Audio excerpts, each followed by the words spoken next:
Ladies love the skin. Ow. Bring it a little bit closer. The good skin, that is. That's why having a proper skincare routine is very important, and you need to feel the Teej. The process is so easy, just 4 steps. You got your daily face wash. That's gonna clean your face up nice and right. You got your exfoliator scrub. That's gonna open up your pores. You got your AM moisturizer with the SPM 20, which is gonna protect you from the sun. You also got your PM moisturizer, which is gonna make sure your skin is protected throughout the night. Teej has tons of reviews from dedicated customers across the world. I know I said a lot, but it's okay, because guess what? It comes with an instruction card to explain to you in detail what to do morning and night. And because Teej is sponsoring this video, they're offering you an amazing deal. Just click the first link in the description to get 30% off your first skincare system and a free gift. Plus, as a member, you'll also get 20% off for life. By the way, both gifts you're choosing from are a $20 value and a complete game changer. A silicone body scrubber or a nail and face grooming kit. Personally, I prefer the silicone body scrubber. I don't like using towels when I travel, so the body scrubber is an excellent way to open up the pores and get the body clean. So don't wait any longer. Click the first link in the description to start your skincare journey today. Maintaining your beard isn't just style, it's self-respect. A well-grown beard boosts confidence and leaves a lasting impression. Elevate your look. Embrace the importance of beard care today.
Let's just have a conversation.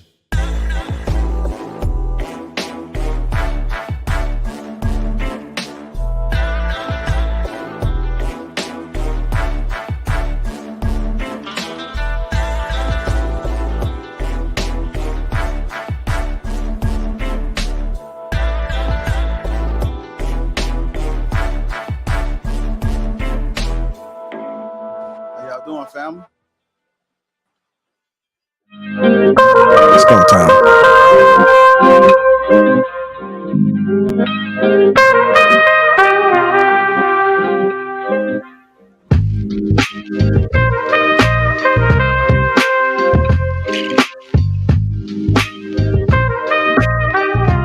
What's going on, family? Welcome to Lapeef Let's Talk. Let me go ahead and introduce the crew. We got Miss Shaunie Monet. We got Marcus White. We got Danny, Sweeney, Trev Smooth, Group, Darwin, London, One Country, and myself, and Lapeef JR. Welcome to Lapeef Let's Talk. What's going on, family? What's going on? How y'all doing? Wop, wop, wop, wop, wop. Nah, fuck, I'm good. Are you good? All right. It's good to see you guys, man. Let me go get the housekeeping out the way. Let's go try to get this show started a little bit earlier than usual. I know we always start late, always on CP time, so we're going to make sure we get it cracking a little bit early. Shout out to the sponsor, T-Channel, Uncomplicated Skincare for Men. You guys get 40% off. 40% off along with a free gift, and you also get 30% off for life. That link is in the description, so make sure you guys go ahead and click that. Also, if you guys haven't, make sure you guys get your Assured Man King on top. This is for your beard. This right here is for your beard. This is what you're going to need to make sure that your beard is A1. Trust me, you don't want to miss this opportunity. Go ahead and click that link. That being said, shout out to everybody that's in the chat already. I see Sweeney is heavy in the chat. The Voice of Venus, what's going on? Del Will, what's going on, brother? Del Matthew, Hink in the basement. If you guys want to become part of Green Gang, click that link. It's in the description. Trey, I'm finally dropping that stream this weekend, man. I'm gonna go ahead and I'm gonna go ahead and have it play on Sunday, man. This is Dope. I'm excited to see how that came out. I know it was a pretty wild night, so yeah, I'm definitely looking forward to it. Yeah. I'm gonna go ahead and drop it, man. Baby steps. All right, let's go ahead and get it cracking, man. Y'all good? Everybody good? Okay. Let's make sure we be easy on Danny in London. It's their first time here. I want to make sure that we show them nothing but love, man. Hey, we'll break him in nicely. Okay. Man. No, we won't. What's going on, Danny? You good? Mic check, Danny? Yeah. Okay. All right. London? Yeah, I'm good. Okay. And who's that with that feedback? Babies too? Okay. It's all good, London. We understand. Good. I think that might have been Darwin, man. I think Darwin got a daycare over there, man. Testing. My bad. No, it's all good, man. I know how it is. Sometimes when you don't have the right stuff with that, man. I started the whole show. I think I was like 5 minutes in. Y'all can hear everything going on. My son was in the background just screaming like crazy. But it be like that. Don't blame that on your son. I blame it on him. I ain't blaming somebody to tell me in the back chat. I might have a neighbor pop in though. Like I'm in the, common area. Okay. No, that's fine. That's fine. Yeah. All right, so let's go ahead and get it started, man. We're going to go ahead and open it up, man. I know you guys seen that teacher controversy, right? I am looking forward to hearing you guys' opinions. I am going to play the clip. This right here is the gentleman that was getting his braids taken out with his students. I'm going to go ahead and play that just to kind of open it up, and then we're going to go ahead and get into it. Sound like a plan? All right, here we go. Let's go ahead and stir the pot a little, shall we? Last Friday, 10 minutes before dismissal time, I decided to live stream my students helping me take my hair out. There was quite the discourse in the chat, which had people saying this was inappropriate and other people saying this was completely fine, there was nothing wrong. with what I was doing, and people were just making it weird. So of course I had to bring this issue to the big stage. I would like to represent myself in this case, Your Honor, if I may. Number one, for a little context, I had a hair appointment immediately after school, and I needed my hair taken out beforehand. I would have taken it out the night before, but that Friday we had a camera crew coming in to shoot a promotional video, and I was one of the ones being interviewed. So I had to look presentable, so I didn't take my hair out. I didn't have the time to do it all myself because it would have taken me forever. So naturally I asked about 4 or 5 of my over 100 best friends to assist me in taking my hair out, and they all agreed. Number two, this was at the end of class. This week we were doing STEM fair presentations. Since it was Friday and all of my students did an excellent job on their STEM fair projects and presentations, I told them if we get one solid presentation in this class, I'll end class a little early and they can have fun and play basketball, darts, or be on their phones or whatever. And during that time, my team would help me take my hair out. A couple of these were students from my class, but others were students from other classes. I wrote all of them a pass at the beginning of the class period, requesting their assistance 10 minutes before dismissal. I told the teachers only send them if all of their work was completed and they had good behavior. They all met the criteria, so 10 minutes before dismissal, they showed up for their job. My next point I'd like to make is if I was a female teacher, those people wouldn't be in the comments saying, oh, this is weird, this is inappropriate. Because me personally, I don't think there's anything weird about this. People are saying, oh, that's too intimate. To me, it's literally just hair. It doesn't have to be weird. Some people have never had cool teachers, and it shows. I personally believe that building authentic relationships with students is paramount in being an effective teacher. I make sure my students know and can feel that I care about them beyond the schoolwork and all the stuff that I have to make them do. I take the time to get to know my students outside of academics, because caring for the whole child is what's important. Some of these students have been with me since I was a substitute 4 years ago. They see me as a big brother or a father figure, as some of them say. And me, I don't want kids of my own, so all of these kids are literally my children. And in case you're wondering about their parents, most of them follow me on social media and always talk about my videos with their kids. They always tell me that they're so grateful that their kids have someone like me in their life. In my admin, they're well aware of my social media presence and they love my videos. To me, this is just another wholesome moment that I'm having with my kids that I was fortunate enough to catch on film. Since I'm a science teacher, one thing that I teach my students about is symbiosis. Symbiosis deals with the relationships between organisms. The type of relationship that I like to foster in my class is mutualism, or mutualistic relationship, which means both organisms benefit from the exchange. So when my students have good behavior, complete all their assignments, and do everything that a scholar is supposed to do, I reward them with downtime and just time to just be a kid, be on their phones, play games, gossip, so on and so forth. My students and I work hard and we play harder. I'm fortunate enough to have students that feel safe and comfortable around me, safe to come to me with their problems, their frustrations. They come to me seeking guidance and wisdom, or come to me simply to chill and hang out because they know that they have a safe space to be themselves around me. What I strive to do as an educator is be the teacher I wish I had grown up. I strive to be the teacher that makes my inner child happy, someone that my inner child would be proud of. I want to be the teacher that my students reflect back on 20, 30 years down the line and think like, dang, that teacher I had in middle school, he was the shit.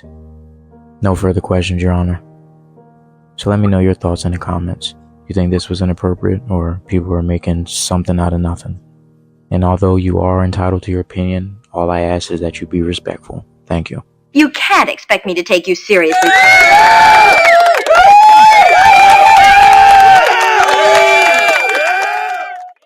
Sound like a good guy, man.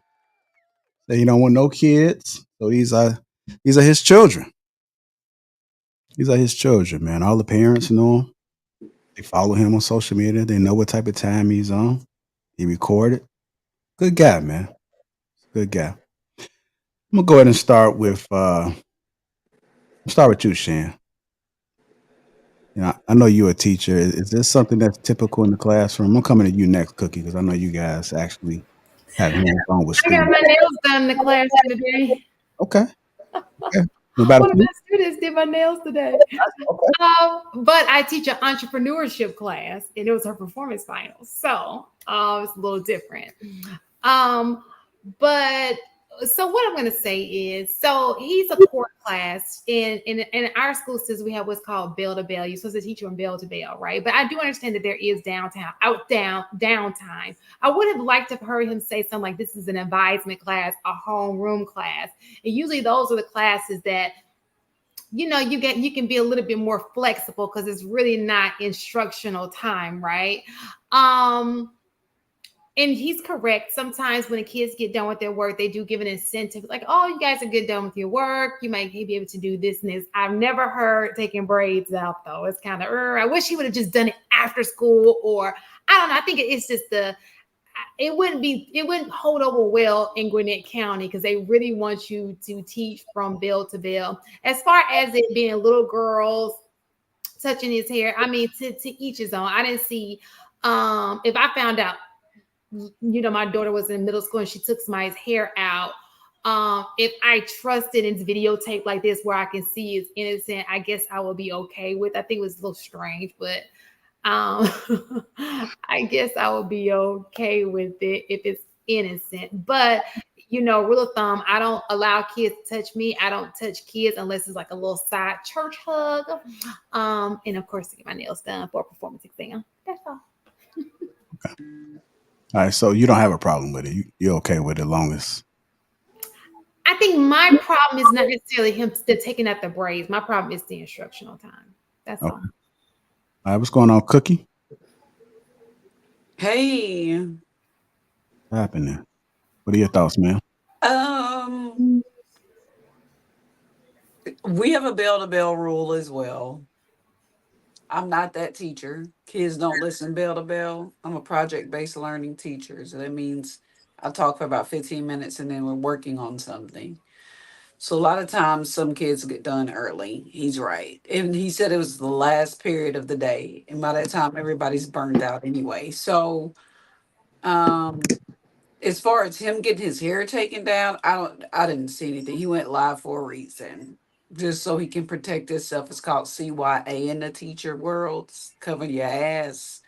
I think people have a tendency to make things too sexual. We need more black men in education, and scaring them off like this is a problem. Like, just because he got his braids taken down, and it couldn't have took more than 10 minutes because he was still instructing, holding a lizard. About a lot of things happened in that sped up video. So I'm trying to figure out where the inappropriateness was. But I mean, he wouldn't have gotten in trouble at my school. Let me put it that way.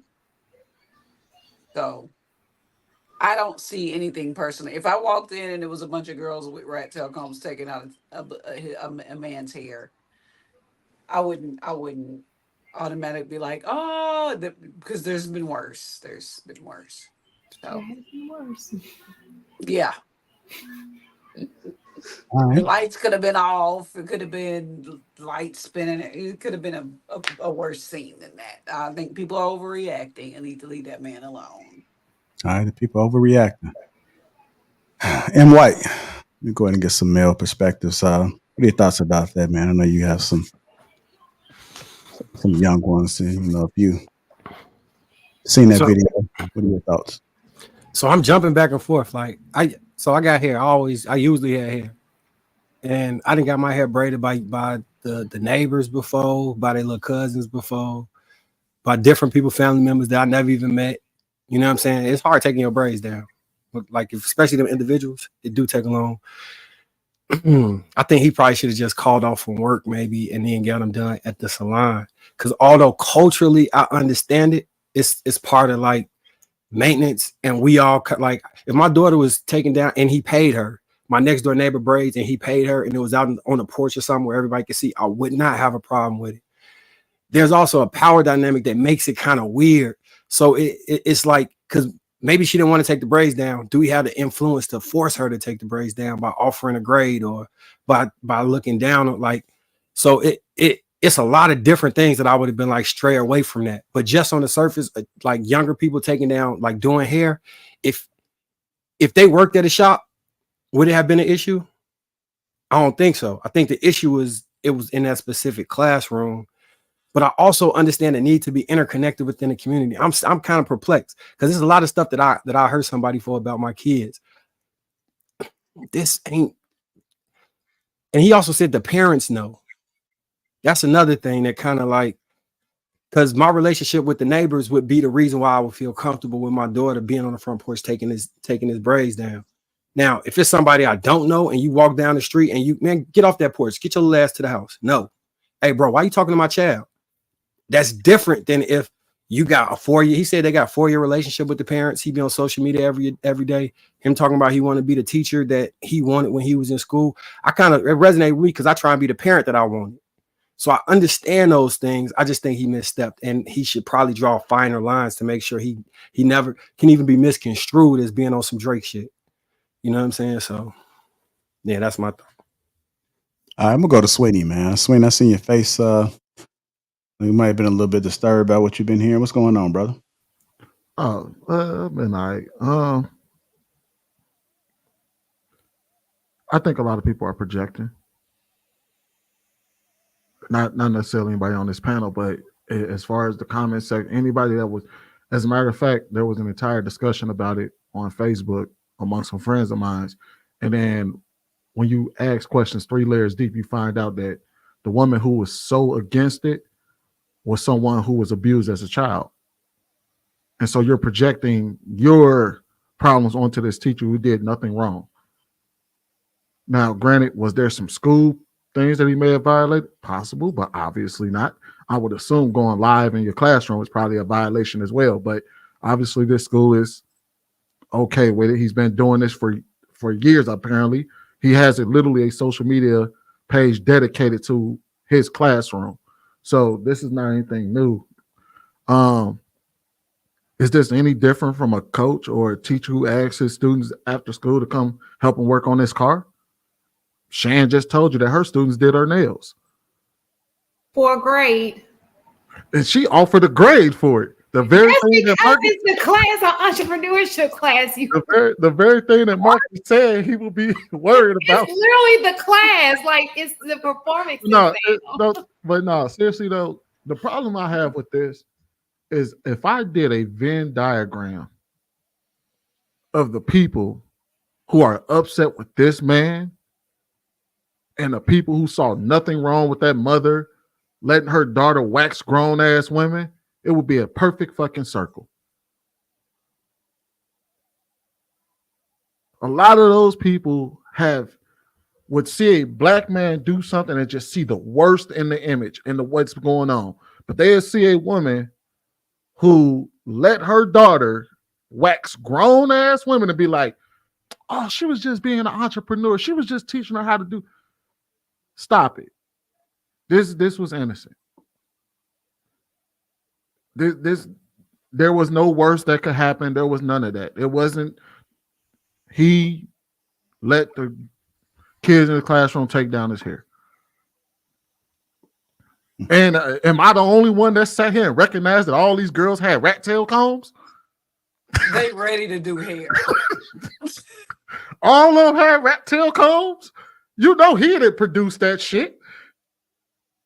He didn't have no rat tail combs. All of them already probably do hair in the classroom. That's why they volunteered to do it. Also, the thing I want to, what do the kids' grades look like? That's what we should be asking.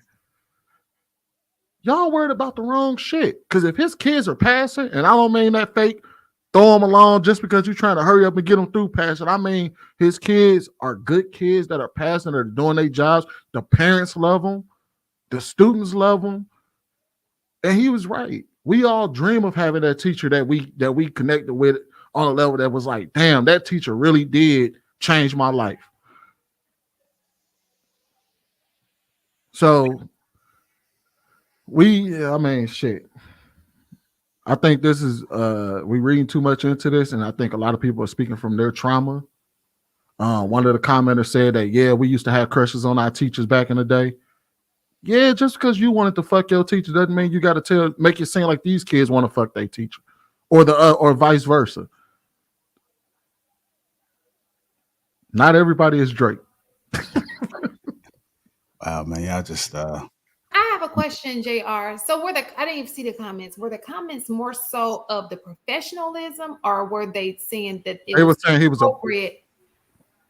Yeah, they were saying that he was inappropriate predator wise. Oh, okay. Yeah, so he shouldn't be recording in the classroom, not procedural, none of that shit. It was more about them saying, oh, it's inappropriate to have a grown man and some girls in the classroom. He was grooming them and stuff like that. They were accusing him of grooming and a lot of other things. Gotcha. All right. We're going to get Danny in now. What are your thoughts about it, man? I mean, I'm kind of one of the ones that he was describing. I wasn't okay with little girls waxing a grown woman, but I will say I'm not a teacher. My family, I have a lot of women in my life who are teachers, but I have a daughter and she cannot take down a man's braids at school. That's her teacher. There's for me, that's black and white. I don't care if they're good kids. I don't care if she know how to do hair. I don't care if she finished her work early. There's a whole lot of other stuff she could do besides take down this man's hair. So I'm just a hard no, full stop. If the parents are okay with it, they're okay with it. That's their children. I'm not going to have an opinion about their parenting or their trusting in adults. I don't think it's predatory. To me, it didn't look predatory, but I'm just not okay with it. I don't want my daughter taking down no man hair at school, at home, uncle, cousin, brother. Brother is okay because they're the same age, but school is for school. Sometimes when the school calls me and they're like, oh, he was in the office today, color, I'm like, for what? I want, like they said, teach them bill to bill. That's what they're at school for. And that's what I expect my daughter to be doing. So if I get on TikTok and I see her behind taking a man's hair down, I'm going to be upset. I'm not going to, I'm not going to kind of say his reasoning for it. I don't know enough to say that. And like Sweeney said, I'm not going to project, but I'm just not okay with it. It's just nothing about it to me is like, yeah, they get good grades. They can take down his braids. Go ahead, Marcus. Yeah, I get exactly where you're coming from. Let me ask you a question. Would you allow your 16-year-old to have a job? A job? Yeah. No. So they can't have jobs? Okay. I mean, me personally, I want their job to be school. Like right. if they start something entrepreneurial, I mean, my son has started several businesses since 9. I want him to fail fast and quick, but I want him to focus on school and I want him to focus on sports or something like that, as far as like getting into the groove of the understanding of discipline and structure. But I would prefer them not to have a job. Okay. So with their business, can they have clients? Well, never mind. I mean, yeah. I mean, yes. This is preference. I guess when you said allow, I am very black and white sometimes. So that's a conversation they would have to come and talk to me about. But I would just prefer my daughter. And also, I don't know what grade he teaches. But to me, the age of those girls, I don't think he's, a predator or gonna, anything like that. But regardless of his character, I don't want my daughter doing that. I'm okay if the parents okay with that, but my daughter, she's not gonna do that. Yeah. I'm the same way, man. I think I would have a problem if my daughter was. I seen the video taking this guy here. It's just not going. Would I have a problem if your son was helping this teacher change out his spark plugs? If the spark plugs were on her body, it is the same. It is. If the spark plugs were on her body, I would have an issue with it. If it was inside the car, if he had a mannequin inside the classroom and allowing them to learn how to braid, cool. If they had a class where the teacher was like, as a man, you're supposed to know how to lay floors or change out tires, cool. But as far as it being on his person, she's not touching him. That's just my daughter. All right. Would your son give him a lineup? Yeah, that's what I was gonna say. No, it's not a male or woman thing. My son's not, shaping up his teacher either. It's just they're not touching their teachers. To me. Why? Exactly. That's my question. Why? No, I'm asking why would you have a problem with that? I just for personal space, I would prefer if my children and their teachers had a relationship dynamic where they're with their teachers and my kids were their students. Fair enough. And this too, like I think that this man is doing, you know, we see the video, and I think that he's doing, you know, he has a great relationship with the kids. But let's not act like some people act like this and they have different agendas. So parents don't know who is who. You know, so I don't believe that this is this guy. He has a podcast, as we can see. He documented it, just like Cookie said. He has proof that when they were doing his hair, it was videotaped. But there are people, unfortunately, there are teachers. We see it every day. That, just like Cookie said, the light may be off. You know what I'm saying? And you just don't want to even. I don't even want you to even think you could be comfortable with my kid in that situation. Again, I don't think that this is him. Okay. That's also how I feel. I don't personally. We don't know. You know? I don't see that, but you know, that's the cases, right? Most of it is somebody you know, somebody you close to, not really a stranger. But as far as like through a screen, I don't feel that, and I don't want to place that on him. I do understand people's concerns, but I think let's keep it black and white, so it's not even, you know, so it doesn't get muddy or it doesn't get gray. Separate it. All right. Like I'm gonna play another video that he posted, and this came out a little later. Probably was on his page, but they highlighted it. Then I'm gonna get to some of the other folks. Way you're still embarrassing yourself online. I'm gonna make you look foolish for a second time. You bet your ass I let my students paint my nails before. The student that you see in this video has goals and aspirations to be a nail tech. Not only does she do nails, she does hair, makeup, she's a dancer, super intelligent. She's pretty much a jack of all trades. Since that's the homie, she came up and saw my nails looking a little rough, and she decided she wanted to give me a fresh, clear coat. And just to add this in there, right before this video, my students took a standardized, like one of those state tests. And typically after state testing, I let the students chill, because who the hell wants to do work after, you know, all morning sitting at a desk taking a test? Not only was this moment captured during our downtime, because I'm not just like, hey, we're not going to learn science today. I actually have to get my nails done, so all you just watch me, because, you know, that would be dumb. Her guardians are well aware of this. Her mom literally watches my videos all the time. Not only does she love my content, but she signed a media release form for her daughter so she can be in my videos.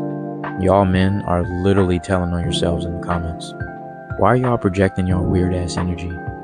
Just because you're messed up in the head doesn't mean everyone else is. There's a future nail tech right here. So if she sees my hands looking rough and want to give me a fresh top coat, I'm going to let her do her thing every flipping time. If you know middle school girls, I wouldn't even just say middle school, I'd say high school too. If you, I'm going to go to Roof. Yes. The second video was better than the first one because she actually wants to do that. She's going to be used to, you know, touching different kind of people or whatever. But I don't think the first one was professional enough. The professionalism wasn't there. I'm one of those people that I would prefer that the kids not touch the teacher. I'm on their side. Even though it's innocent, I get it. But situations happen because we get too trusting and too comfortable. And it's people that you know that might hurt your child. So yeah, maybe even if they're projecting it's your child, you got to protect your kid. If you want to take a risk with your kid, then knock yourself out. But if people want to protect their kids, they have a right to. Now, as far as the comments, I think they're taking it like overboard. Like, I don't think he's a predator for doing it because predators don't show you what they're doing. They're hiding everything. But at the same time, he have to understand that people will feel some type of way. And did those kids call their parents first? I need permission for everything, but did you call the parents first, or you just say, oh, we cool, it's good? Those are the same people that like take advantage. So you have social media, that's a power dynamic. You're a teacher, and that's a child, and they might feel comfortable with you, but the next person they shouldn't feel comfortable with because of what happened with the first person. They might feel like comfortable with a predator because they're like, oh, there's nothing wrong. The lines are blurred. So that's the issue that I have. But if they were like cosmetology students, and this was something like actually like set up in the right way, everybody knew what was going on, then that's fine. But all this, you know, I'm a homie and do my hair real quick. Like, let's just be more professional. It's better. I think that last video was worse than the first one, to be honest. I kind of do He too. didn't hate him. I'm gonna tell you why, because I just feel like, I don't know, if you are invested in these children's lives and like, I don't know, there's so many other opportunities for you to get them those materials and get those fake hands at the beauty supply and let them do it. Having them on camera polishing your nails and then telling people they weird for having what I deem as a natural response to children painting a grown man's nails at school. Calling somebody a predator in the comment section is weird. If I'm somebody, gonna say, yeah, that's what he was responding to. That's what he was. But I mean, he's doing. I don't know. Me personally, it don't put a good taste in my mouth to see a little girl at school polishing her teacher's nails, even if it was a boy too. I want it to be understand. This is not like a girl boy sexist like issue. I don't know. I'm saying this from a parent's perspective. I'm not an educator, but I don't know. Absolutely not. That's not. Why did you have that reaction when Shan just said that she had her student paint her nails? Okay, so first of all, Shan, let me just say this. Shan teaches high schoolers, and it is a vocational class. So it is not a science class. I would not stop a biology, chemistry core class to do that. And mine was for a grade. She's in an entrepreneurship class. Her job is nail technician. She does it for a living outside of school, and she gets a grade for it. And so that's what she wanted to do for a performance exam. And that's why I didn't have that reaction to you, because context matters. He said the type of teacher he was, if this is her professional skill, and I knew, hey, my daughter is in Shan's class, she teaches this class, my daughter is working in business, it's a performative grade. Okay. But that, I don't know. I got my hair taken down by one of the teenagers down the street before. Our families is 3 generations in knowing each other. Mm-hmm. Would that be weird to you then? Me, no, because our families know each other. We are interconnected with each other. And it's outside of school. So I would know, like, I don't know your first name, but I'd be like, oh, so-and-so, my daughter, she's at White's house taking his hair down. I probably sent her brother with her. No, she ain't come to my house. I did it on the phone. I'm not. Yeah. I mean, at house, like I'm country sometimes, so I'm like, she's, I'll say she's up the road or something at White's house, not in his house or anything like that. I know where my daughter is, and I'm okay with it. I don't know if he's sending out a calendar that's like, hey, on Thursdays, I might have the girls take down my hair, and then that way I know. Just because I signed a media release, don't mean I know what I'm gonna see on TikTok by the fly. So what makes it different being outside the house versus being in a school? Because I know his family for generations. I probably took down his uncle's hair. I probably took, his uncles probably watched my sister. We are basically family, right? Like cousins. So I would be comfortable with somebody who I consider family. Do things sometimes happen? Possibly. But I would be comfortable with outside of my outside home family versus a teacher at a school having my daughter polish his nails. That's just not for me. I don't think it affects other people, but I just can't see my daughter doing that. All right, we're going to go to Shannon, and then let's get the folks that haven't spoken yet. Go ahead, Shannon. I just want to be clear. I think that, like I said, I don't think that he's doing anything with the kids, but my biggest concern is there are so many things, like there are so many fun activities that you can incorporate for science. I be feeling like our kids be so behind because we just, it's like, oh, okay, any opportunity not to do instruction, right? So, because if you go to an advanced class, they're going to do instruction and they're going to adhere to the rule and say, okay, bell to bell. There are some classes, they take that very serious, especially their upper level classes. So I just feel like my biggest concern is, yes, I don't think that kids, if you just took a standardized test, that's overwhelming, it's long, but then it's okay to do like a fun activity, something that'll, is still science, but it's more on the fun side, something that they would enjoy doing in opposed to doing hair. I think that's my biggest concern, that it's a science class and you're doing hair. And it's multiple times you have a lot of downtime in science class.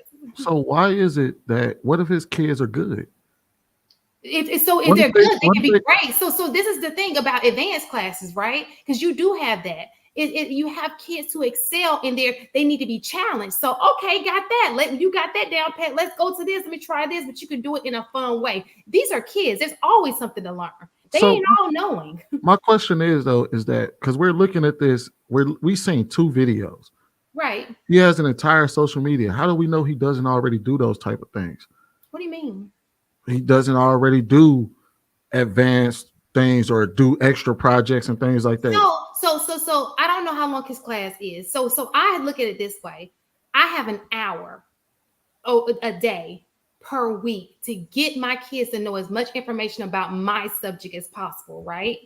Mm-hmm. And I can only assume that they won't do anything other than what they do on my class for that hour for the rest of the day or the rest of the week. So what I'll do is try to be as creative as possible. Because I understand attention, even in high school, especially in high school, the attention span, if that means you got to come together, put a rap together with the words in it, I'm going to find something, especially if they're younger, to try to incorporate something fun for them to do, but it still be on the subject, if that makes it any, I mean, fair, but that's just me. I'm not going to tell him to control his. I'm just saying for my kids, I would like for my kids to be learning from bell to bell. It can be fun. It can be it can be so many different things. You know what I'm saying? You got my kid for an hour. How would you get? And I hate science. Like, can you teach them something I can't teach them because they got you here? Here you go. I need them to, come out on top. He might want to be a doctor one day. What's his name on TikTok, JR? I send it to you in the back chat. What's going on? I seen somebody ask if it was a white man and they was braiding his hair. We have a problem with it. It's not a race issue. It's just a man getting his hair braided. For me, that would be worse to me. Yeah, for me, I why would a white man be worse? Sexist or like I don't girl, boy. It's just like she said. I'm very educational forward, so I want my children to learn.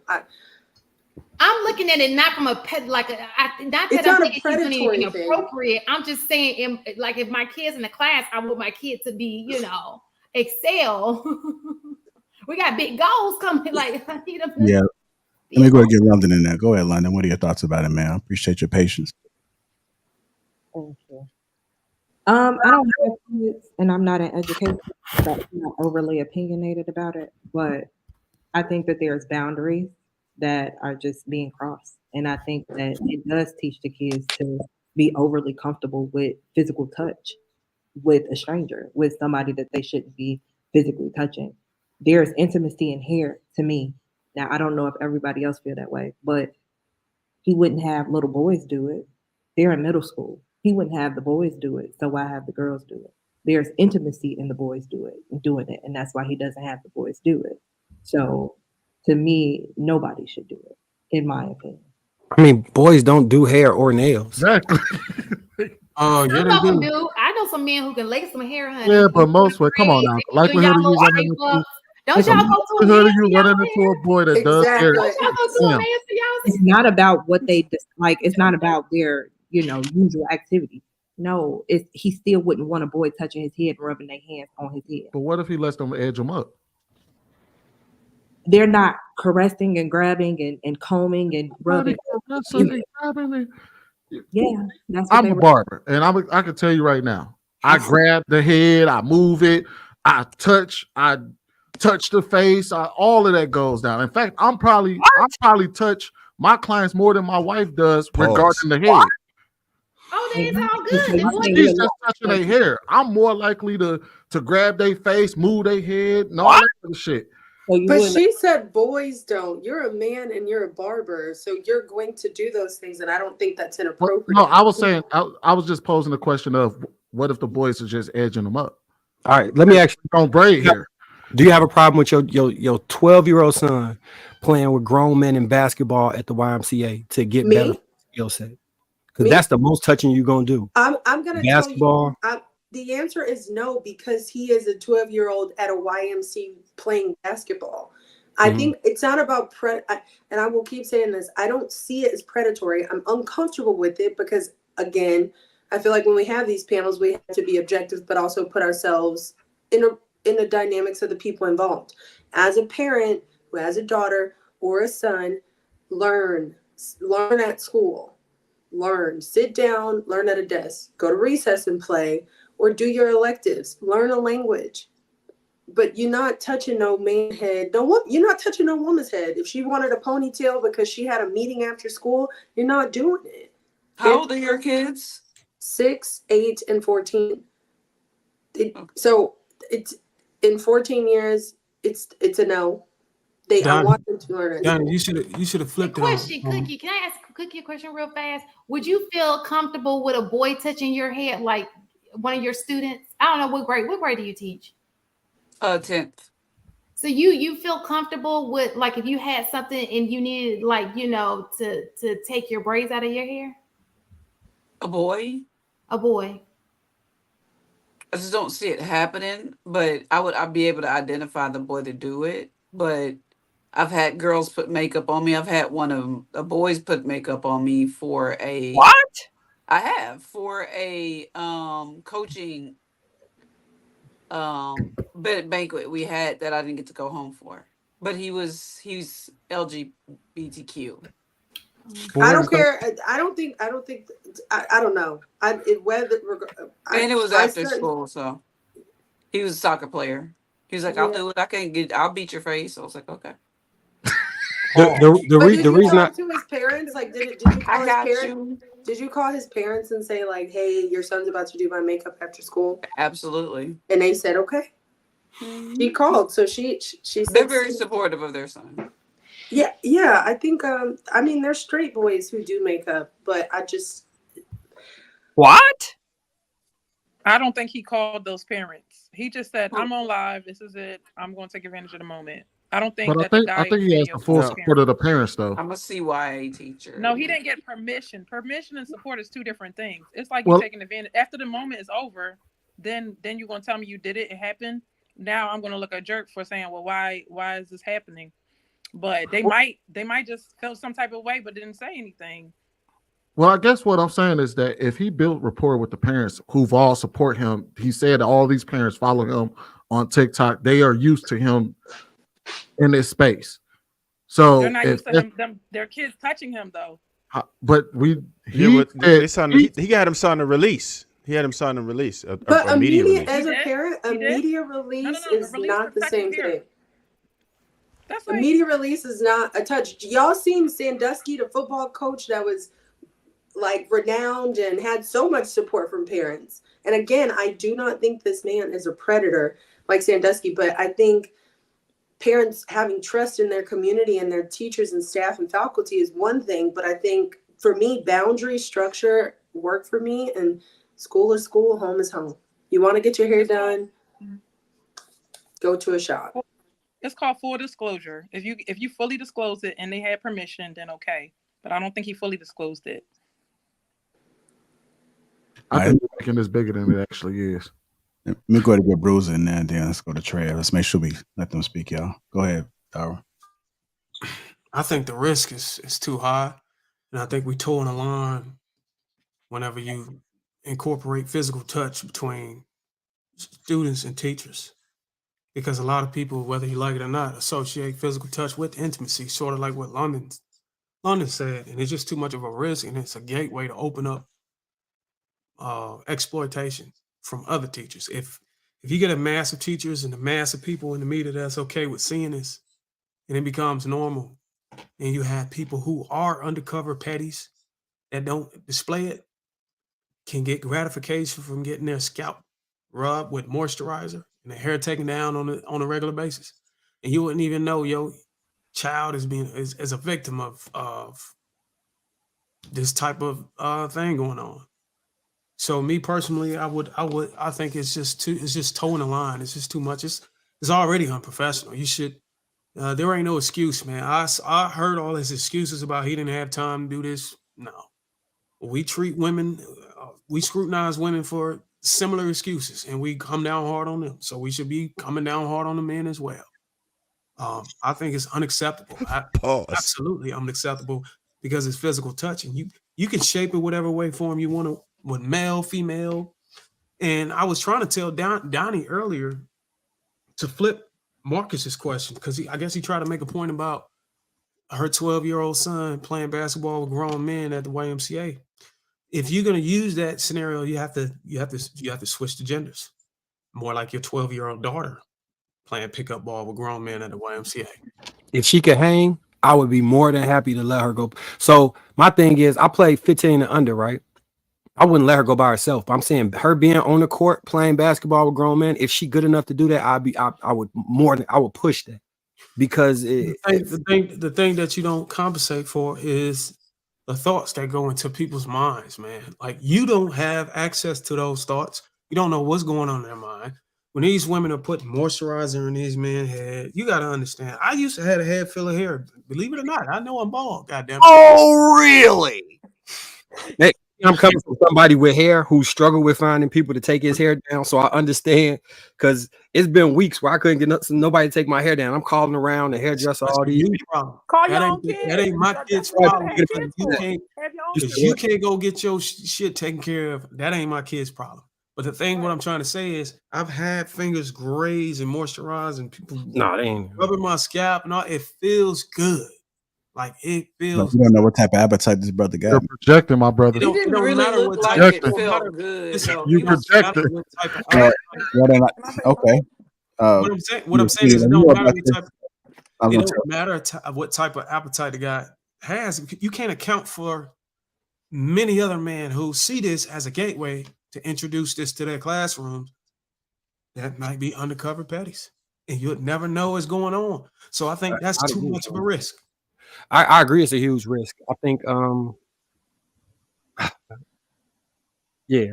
So like I said, my answer with being okay with it was based off a whole lot of other facts. And I wouldn't necessarily say I'm okay with it. I would say I don't view him as a predator yet, based off of that, is what I'm saying. I'm not taking him as a predator based off of that.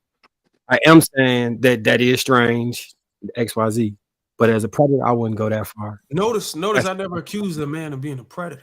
But that's the stance I'm coming from. That's the question I'm speaking to. It's almost like opening a door up for opportunity from other teachers that may cause other kids harm. So you got to look at this as a bigger picture. It's not just this instance.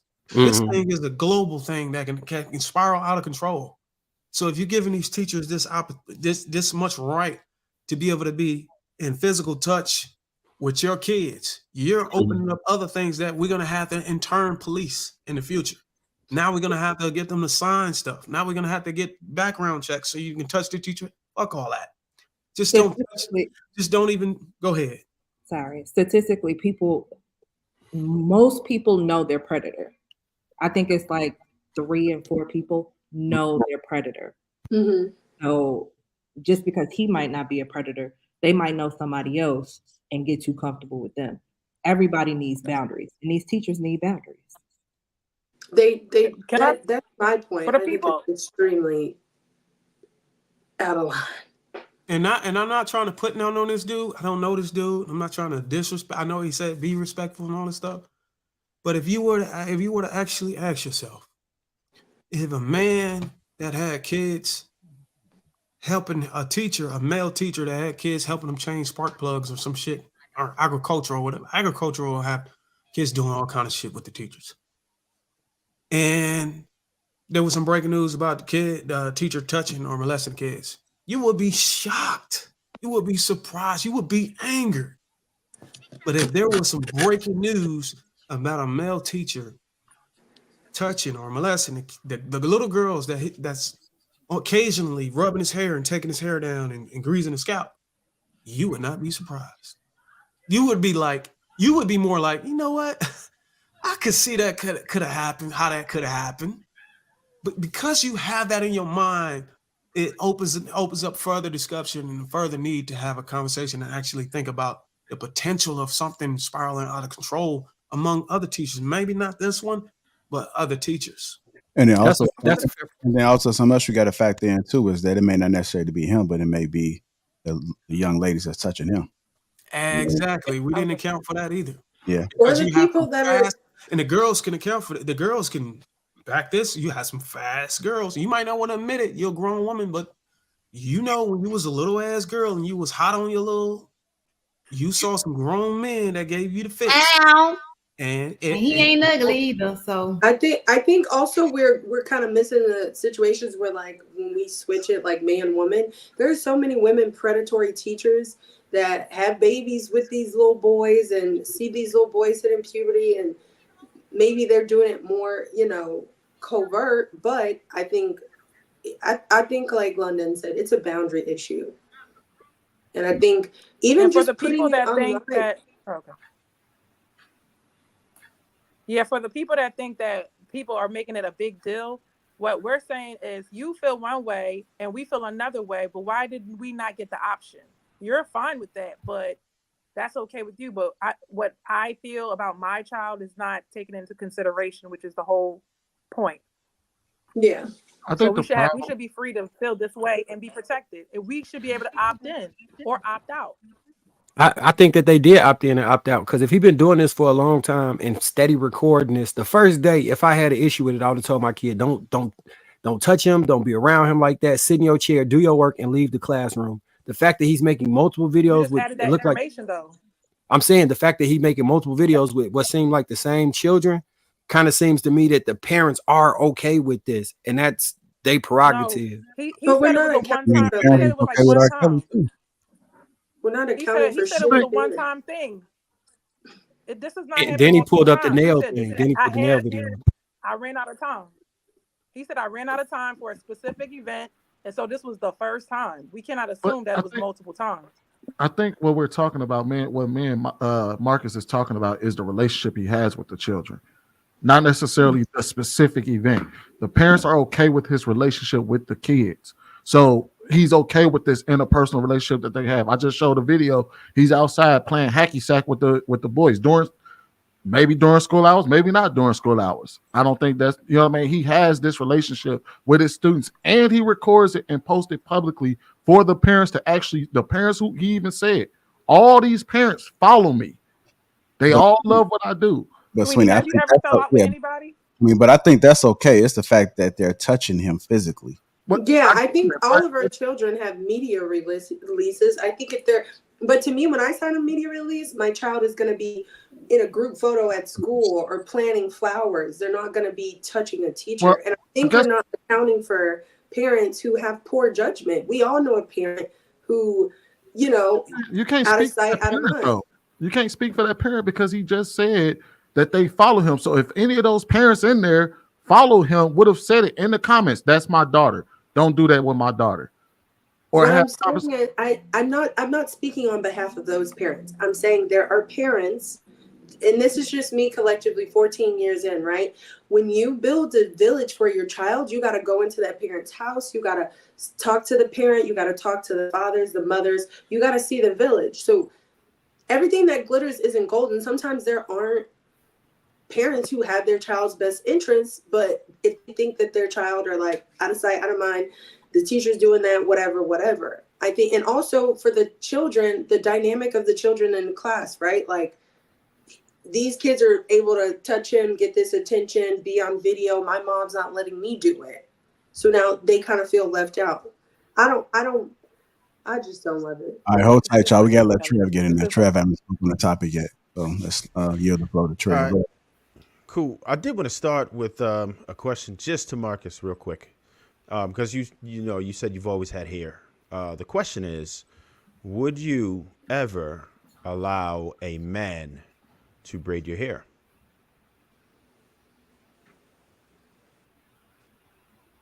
Yeah. I never have, but I would. If he knew how to braid hair, I would. What? Oh, yeah? All right. Okay. Oh, wait, what? I gotcha. Oh. I went in, there was a dude that did lineups and braids. I would get my hair braided if you know how to braid hair. Trev, have you ever had your hair shampooed when you went to the shop? All right, man. No, actually, I cut my own hair. I never got my hair shampooed. I always go pre-washed. No man has ever rubbed my scalp in life. That's just me. Well, you do know that's part of our job. Like, that's a part of our job. I got you. Listen. To each his own. To each his own. To each his own. So are male locticians a problem for you, Trev? Yeah, I had twists and locks and all that back in the day, and it's not a problem, but it's a problem for me. Yeah, I just wouldn't do it. Like, that's just how I feel about it. I kind of agree with the sentiment of London. Like, that's a no for me. And I'll say that because I think it is a level of intimacy. Do I think this guy is So when the creative? barber line you got a beard, right? The barber line your beard up. Do he grab your chin? I don't go to the barber. So I you don't never go to in the your life been to a barber. barber? I've never had. Gotta make a man touch it. Yo, But I think you there's guys are never making any it about like a man any touching grabbing. a man versus like a Yeah. child touching a teacher at school. No, the point he's trying to make is that it's sexual in nature, and that's the reason why we don't want man to man. So There's and not necessarily sexual, but intimacy, right? So I think that there is, like, when people are touching you and stuff, like, I'm very particular as to who I'm touched with, right? Like, I've never ever received a massage from a male in life, right? There's certain things I just don't like when men touch me like that. Outside of a dap, like, yeah, nah, I'm cool. That's just how I feel about it, right? To each his own. If that's what, some brothers like to do, I'm not going to say there's anything wrong with that. But as for me, I don't really like man's hands on me. That's just how I feel about it. And like I said, it's a level of intimacy. No I'm very, I'm sensitive to that. Yeah, no diddy. For real. That's the only reason I say that, because I feel like there's a level of intimacy there. Do I think homeboy is a creep? Absolutely not, right? The parents are okay with it. I don't want to object to it too much, only because they did sign releases. They know what type of content that he does, right? So they're okay with it. Would my daughter ever do that? Hell no. That's a no, right? Because I don't open up those type of doors like Darwin was saying. I just don't agree with it. That's just, like I said, if that's what y'all do, the parents is cool with it, y'all can go ahead and do that. But as for my children, that's a no. All right, let me ask you this. In that. Go Are ahead. you okay with the football coach cursing your son? You and Darwin, are you okay with the football coach cursing your son the fuck out? Yeah. Well, that doesn't involve any touch, right? What So I'm that's saying is different. that's actual abuse. When you're saying, when you're saying cursing him, Chewing him out what does that hey, mean? look, Is he fuck calling you. them names? Now you Or is he just saying, weak ass nigga. You missed that motherfucking tackle. Fuck you, little bitch. No. First off, nobody's dropping the M-bomb on my children. No, that's a no. No, there's no abuse necessary. Okay, what if he grabbed him by his shirt and throw him to the sit down? How the fuck you missed that tackle? Sit your ass down. Think about Once what he the gets fuck to a certain age, you okay with that? Once he gets to a certain age, he's to a certain right where he. No, I'm not okay that, with a coach that putting type, his hands that type. on my It's a kids. Nah, like I said, it can't be violent. He can't be harmed. Although I'm training my son. Oh, he just grabbed his jersey. He didn't hit him. He grabbed it. So you saying when they grab your jersey and sit your ass down, how the fuck you missed that tackle? What age? Dumbass? At what age? At what age? At what age? 16. I'll send it at 5. It is what it I'll send is. it at 7. That's fine. I'll send it That's at fine. 16. I won't see that as a kid, because that's my job, right? And he's gonna be prepared. I prepare my son. He runs track, and I prepare him so the coach ain't really gotta do all that. You know what I mean? Like, nah, that's not necessary when you teaching. And I understand competitive sports. It's not necessary. You don't have to get violent with the children. That's a no. That's a no. I wish we had like I a think large it's a Twitter danger. base. Pull all the clips of high school coaches doing it. And nobody have a problem. Nobody said I wouldn't have- All right. they're jacking these kids up. So I gotta let Trev finish. Damn, I almost lost my train of thought. I don't feel like he should record it like that. I understand that you're saying, okay, now we're gonna I want to show you, so that's what you're doing. Even if you record it, I don't think it should be posted publicly, because even though the parents agreed to have the media release, right, and have them recorded, did they sign up and agree to be part of a controversy now for their children to now be plastered across the entire world, and for everyone to judge them and the parents? I'm sure that most of them have regretted that at this point, because now their child's face, which hasn't been blown out in anybody's media, is now part of a controversy, and everyone's judging them, and they're also judging the parents right now, and they have to deal with that for whoever knows how the hell long they're going to be dealing with this. And I would not want my children to be part of that, where everyone, oh, that's the girl that was braiding the hair. You shouldn't do all that. Like, I don't need my children going to school or walking the streets and being recognized as a girl who touched on a man who they shouldn't be. Do I think it's innocent? Yes. Do I think it's appropriate? No. You know what? Everybody I find got their fingers and hands up. I'll let y'all go. You know what I find interesting? There was a discussion talking about who's at fault about these kids being illiterate. Oh, hold on. I mean, that's the next topic. Ah, shit. Yeah, that's the next topic. Let's go to get Cookie in. I'm just gonna be the one that say it. I'm in education. Y'all kids are bad. They horrible. They horrible at school, and we have to find sometimes the most creative ways to get them involved enough. I teach world history. Kids don't want to hear about that.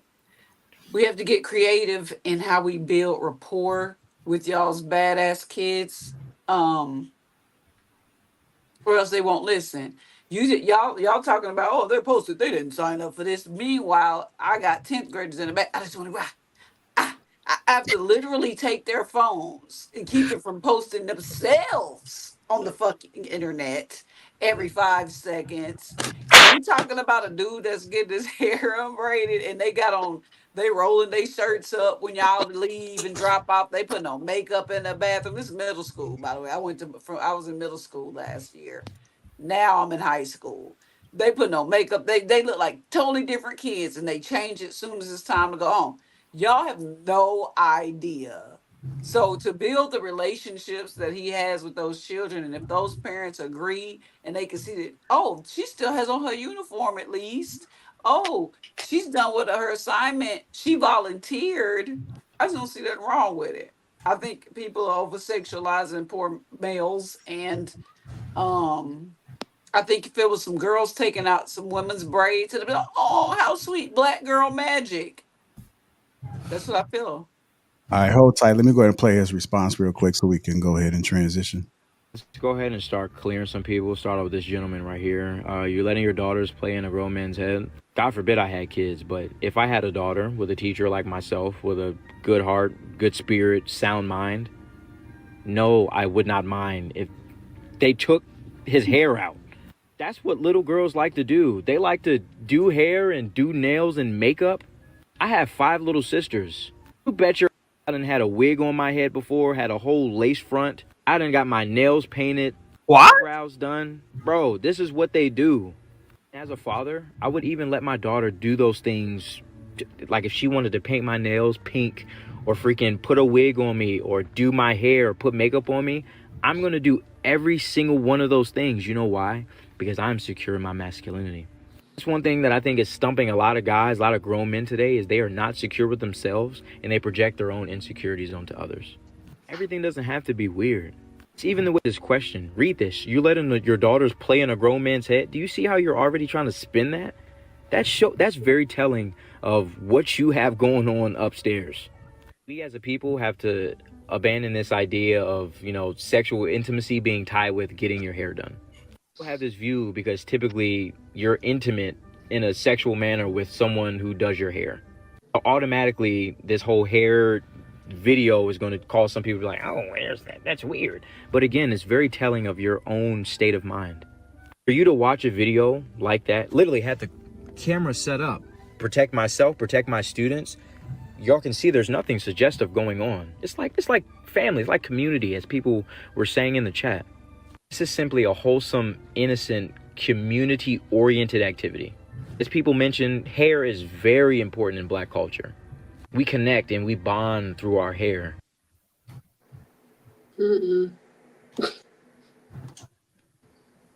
Why did he let them do his hair instead of take it out? Why did he let them do it? He paid somebody, right? And he didn't pay them girls. I don't understand. He had a lot of excuses. Well, he's like, I don't like this whole understanding of like we're projecting. As humans, we all project. That's how we create reality. So using that to weaponize people having opinions doesn't make sense to me. We are projecting. We use our experiences to interpret how we feel, think, or understand something, which is okay.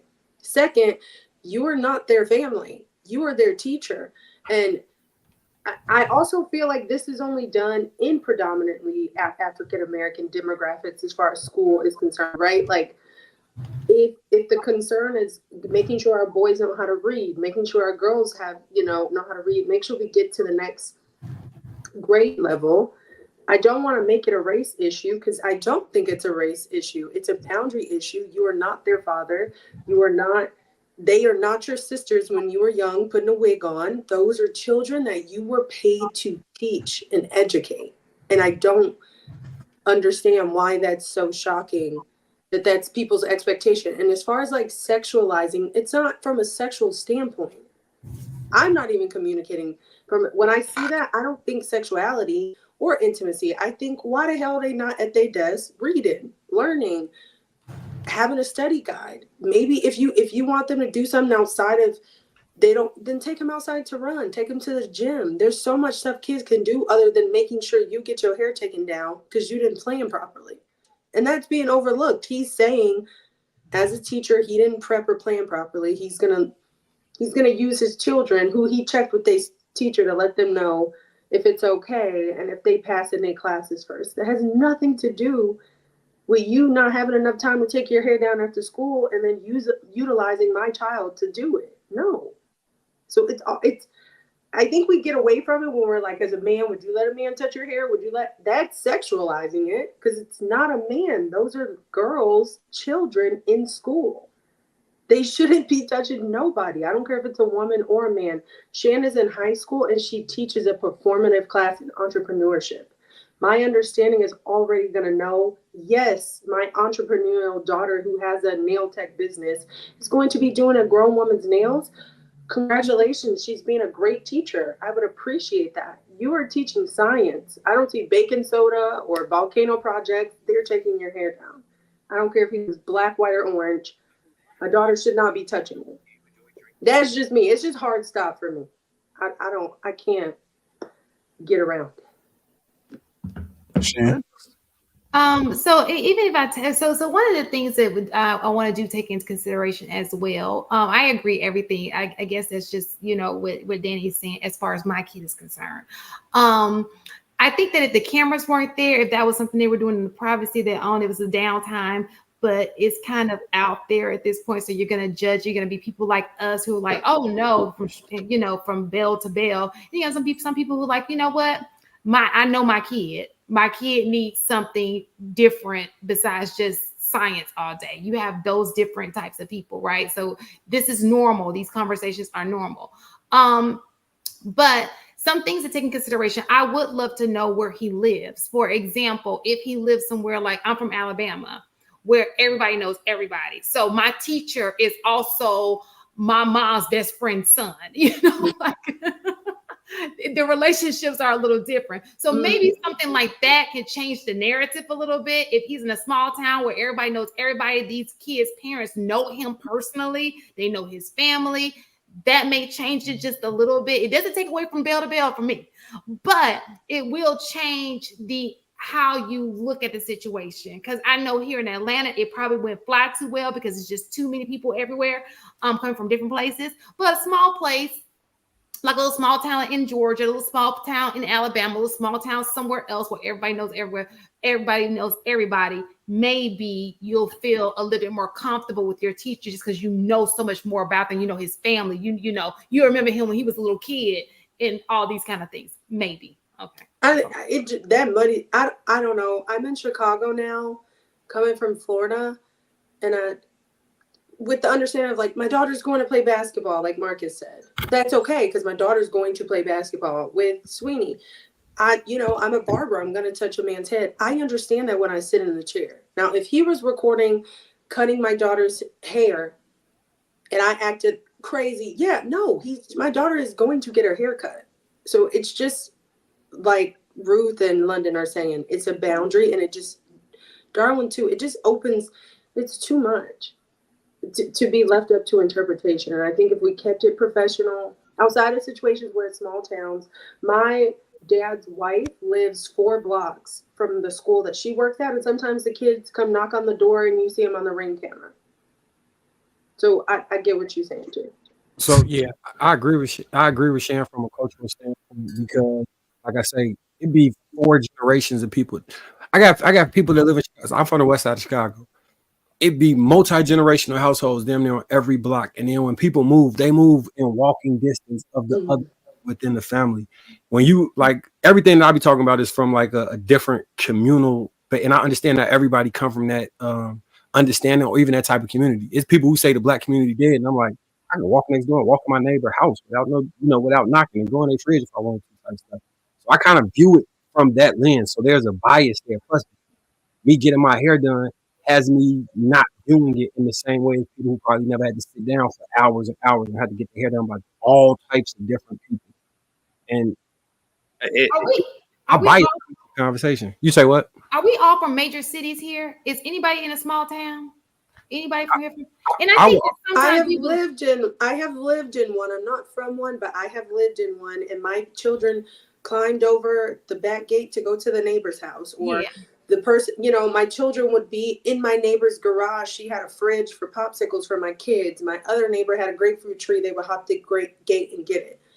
So I get small town knit communities. I do get that. I just. How old is everybody here? I'm 41. So none of your business. Because y'all used to get y'all ass whooped by y'all teachers. No, I did to get told. Y'all used to get whoopings by the teacher. No. Used to get told up.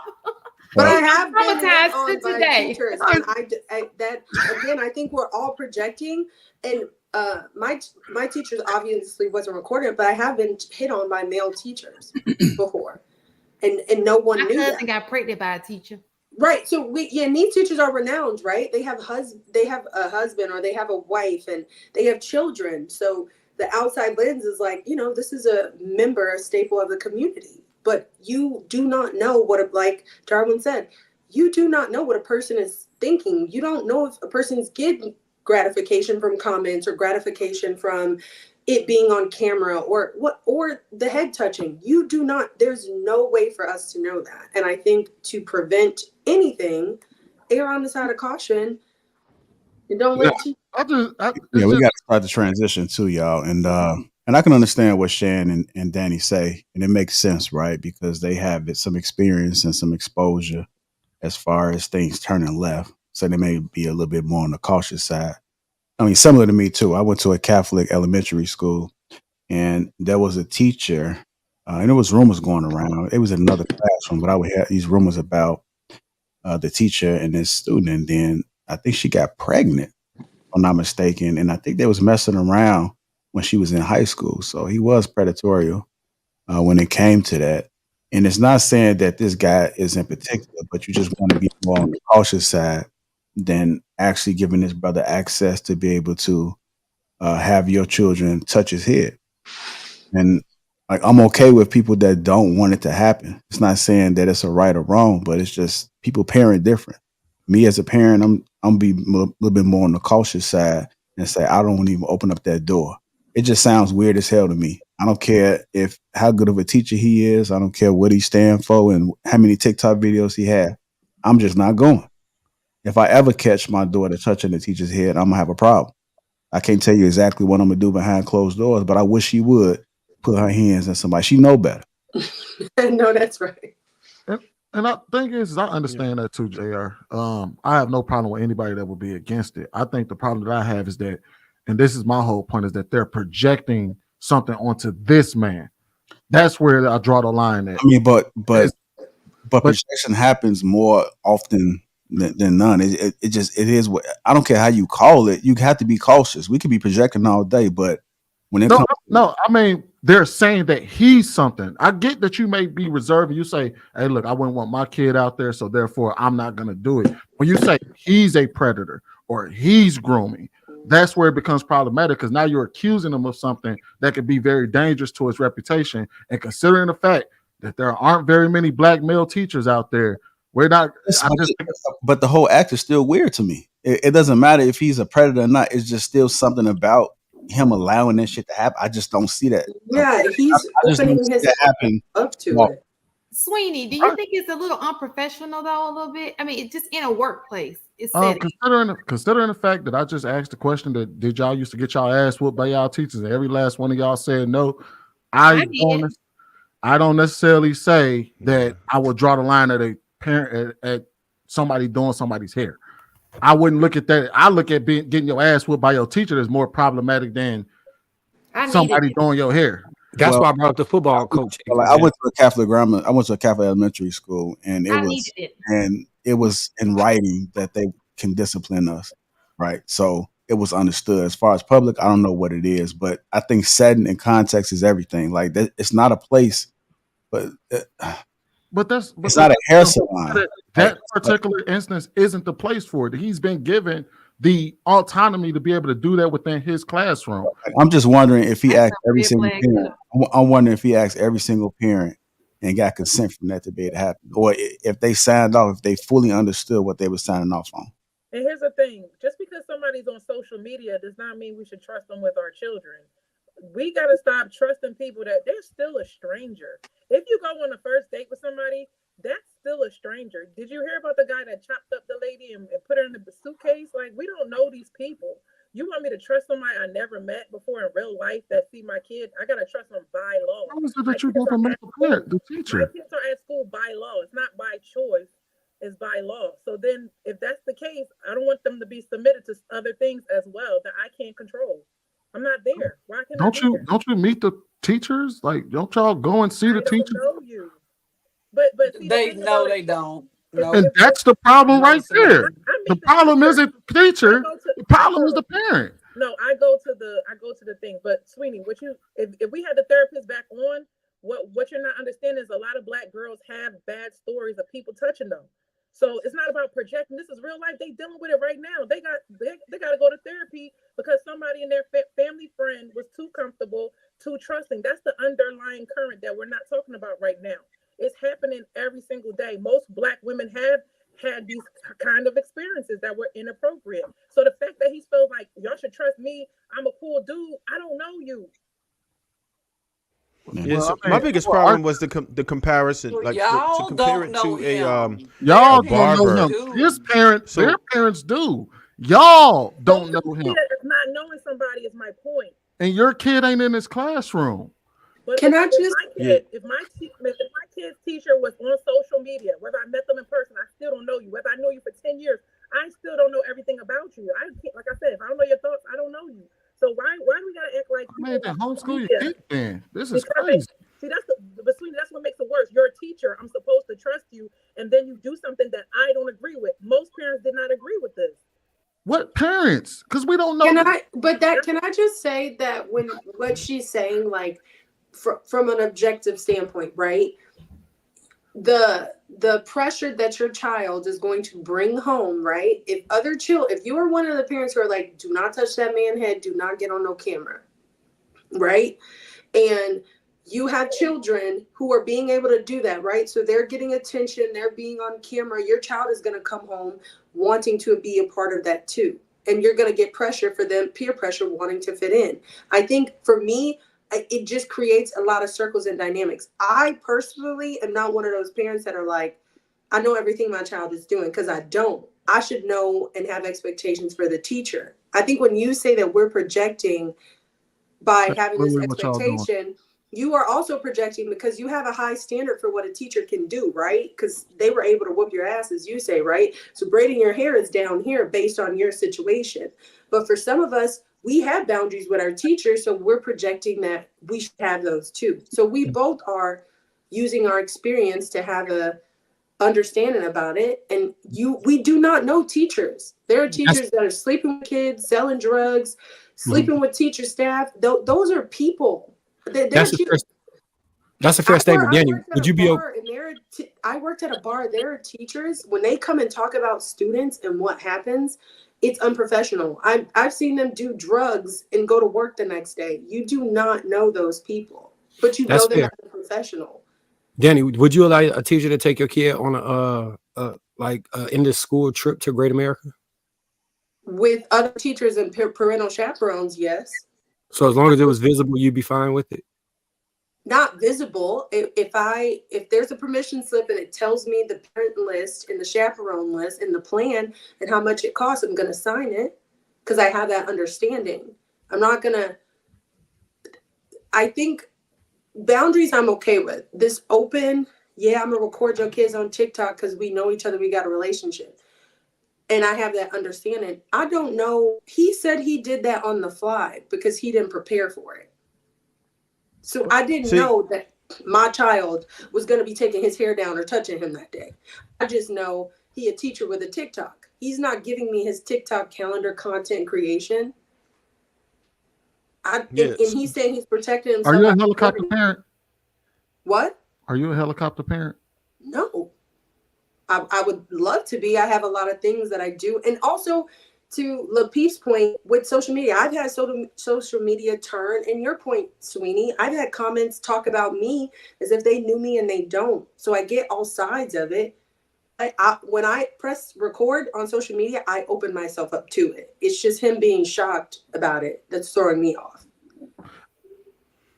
So they definitely have the main issue that I was having with that, right, was the fact that all right, so we compared it to a barber earlier, but if you look at the fact that Mario and your boy R. Kelly both have hits talking about their hair braider, I don't think that it would ever have flied if they were trying to talk about their barber giving a lineup.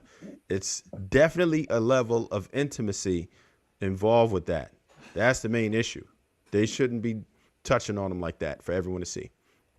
I think again we're trying to put something on that because women braid women hair every single day and there's no intimacy. Well, women do all kinds of things that is accepted. Women braid men hair and there's no intimacy involved. Women and men, these are two adults getting a service. But but we're applying intimacy to it. Trev didn't say intimacy only between the adult and the child. He said you had two grown men who talked about how getting their hair braided, and there's a level of intimacy with that. That's not necessarily true. Even from a spiritual level, root chakras, right? Your head is important. My mom always told me, don't let nobody touch your hair. Don't let nobody play in your hair. You're putting things. I don't know. It just. Did your mama get her hair done on the regular? Okay, so what I'm hearing. Did your mama get her hair done by a hairstylist? That she trusted in the Black community a long time ago. Specifically, you knew energetically. You're gonna go to that person. You know what kind of vibe is gonna be in that shop. You sat in there. You talked. You chatted. You made an agreement as an adult. Even if you talk about energetically, spiritually, your head and your crown is important. Having people touch on it, especially children, people chair hop more than anything on this planet. People chair hop every single day just because a person charged too much. I've seen a lady literally discount her hairstylist because she saw her doing too well. We gotta stop with this. These little girls are my hairstylists. All right, so we gotta transition, y'all. We gotta transition to the next topic. But I mean, just if you want to take something away from it, I'm not saying that anybody is putting things on him, Sweeney. They just saying if that spectrum, I always say, which side you want to be on. You want to be a little bit more on the cautious side, or you want to be a little bit more on the free side. I think what the people are saying, they'd rather be a little bit cautious and not, fuck around and find out. If you want to keep doing what he's doing and some parents are cool with it, then it's cool. But if some parents that just say, hey, I don't want to take no chances, maybe he not on nothing. I'm not trying to find out. And that's fine, but don't call him names. Exactly. We're not calling him names. I'm talking, but the subject. That's what That's what he's responding to. People calling him a predator. That's why he agree he gets it. But if you on going on there, oh, you a PDF or you this and you a pedo, bro. Like just because you don't agree doesn't mean that I'm automatically thrown into on the red dot list on the Drake's house. Exactly. That's all that he was responding to. He didn't like being called a predator. You can disagree without calling somebody names, though, right? Okay, that's all he was saying. I honestly think he see an opportunity to go viral and be popular. We saw that in his stories. He did. He's trying to blow up off of it. Yeah, but he's always been TikTok famous. It don't matter. You still got to maintain content. But y'all making it. Exactly. Y'all are applying something that you don't actually know to be true. You're saying he's doing this for clicks and likes. Let's say that he is. So what? You're saying that he's not, though. I'm not. No. I turned it to argument that let's say that he is. So what?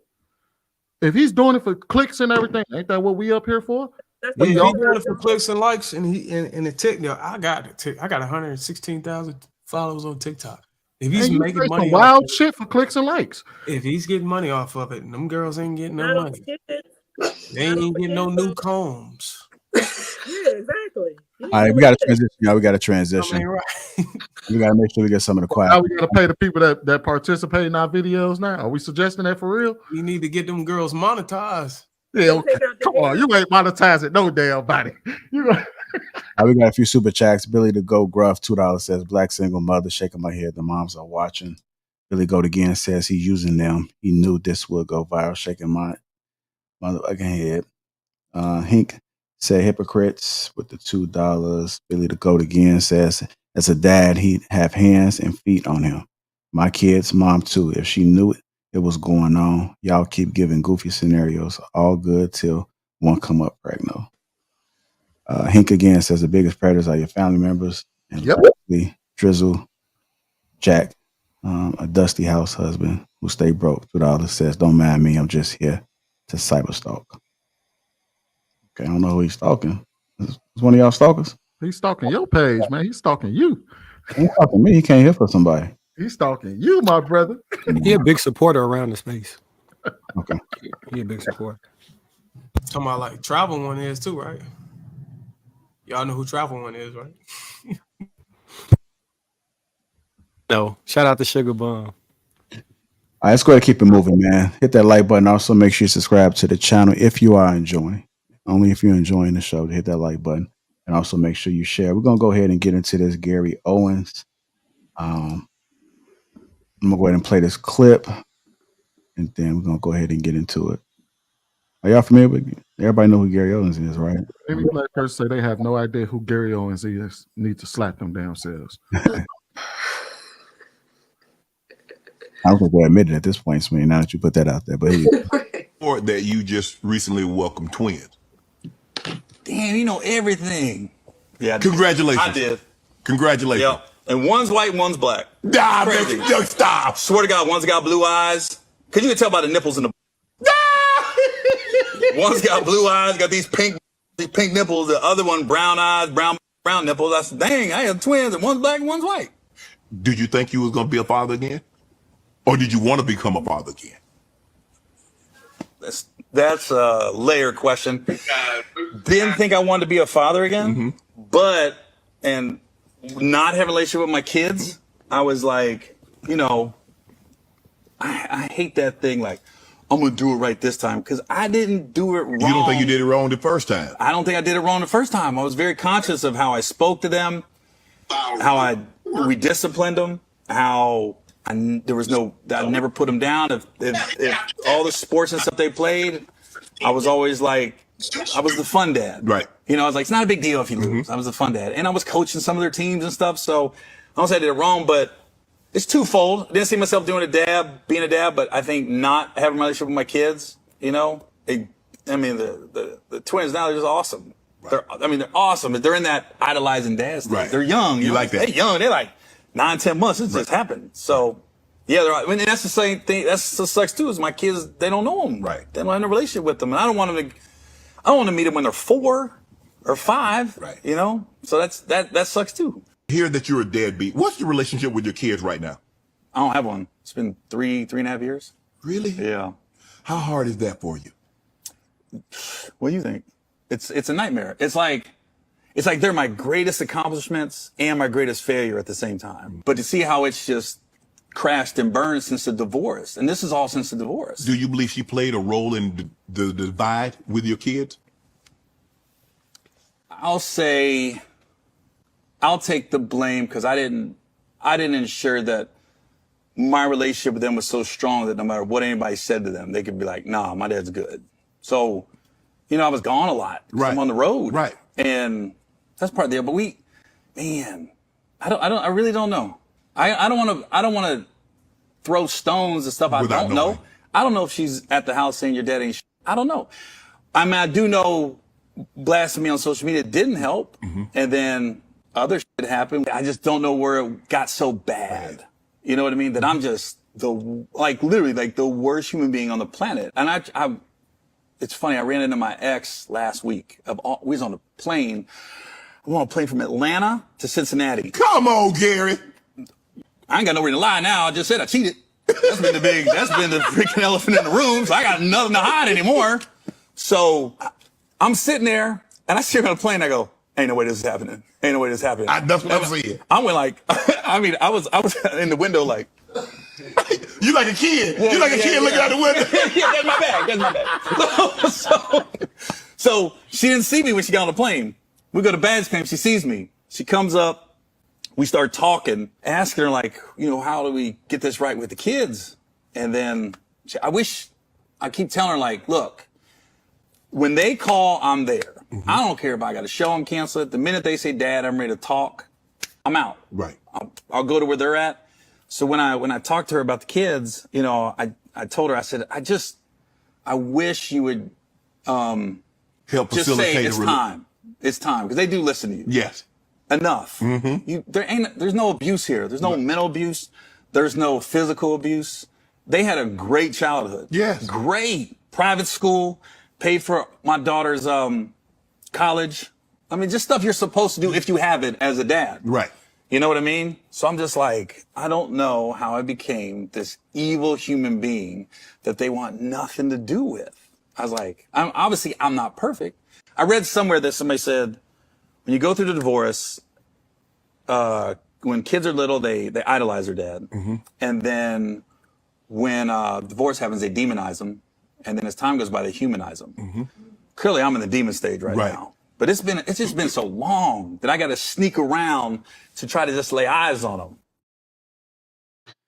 All right, let's go ahead and get into it, man. That is Gary Owens. He opens up about his relationship with his children. A lot of things I had learned just watching that clip myself. I am curious to get you guys immediate reactions to that. I'm gonna start with you first, Dara. Shit, man. I think it's somebody just being honest and transparent. I think he can relate to a lot of guys who are pursuing their purpose or their career or their dreams, and they happen to get out of touch with raising their children in a way that, the woman that you created with him would think it's enough. You know what I'm saying? So I think he stated something important. He said he don't think he's involved with his children enough to where if she spoke something bad about him or something, it's not, he haven't been with him enough or been putting enough of an impression on him to where the kids will be like, oh no, I don't believe that. That's dad. You know what I'm saying? So that I can see how that could be devastating.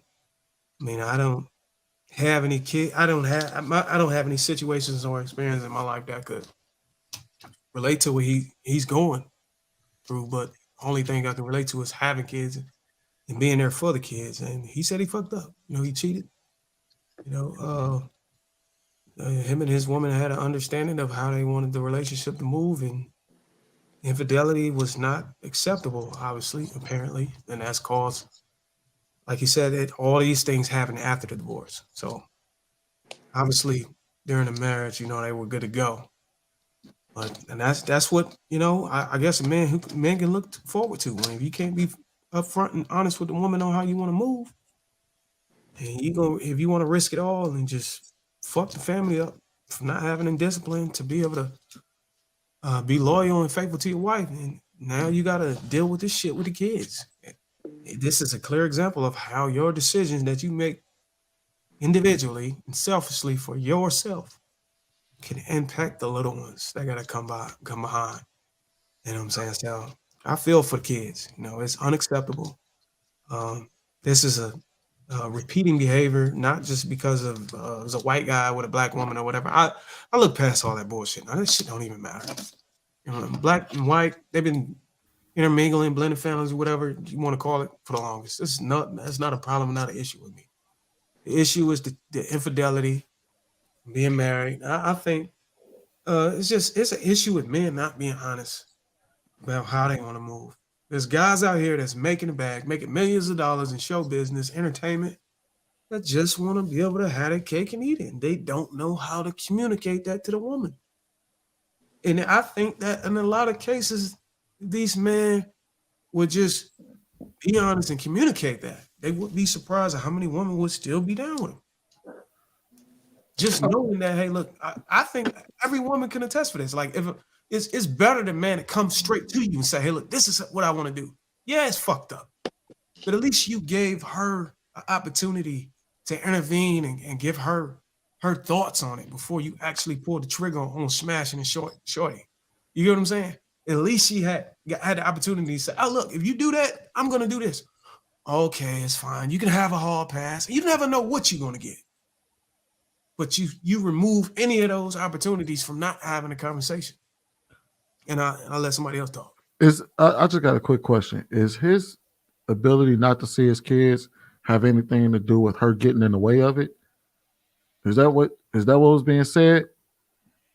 No, they're old. They just made a choice not to talk to him anymore based on what he was doing to the family.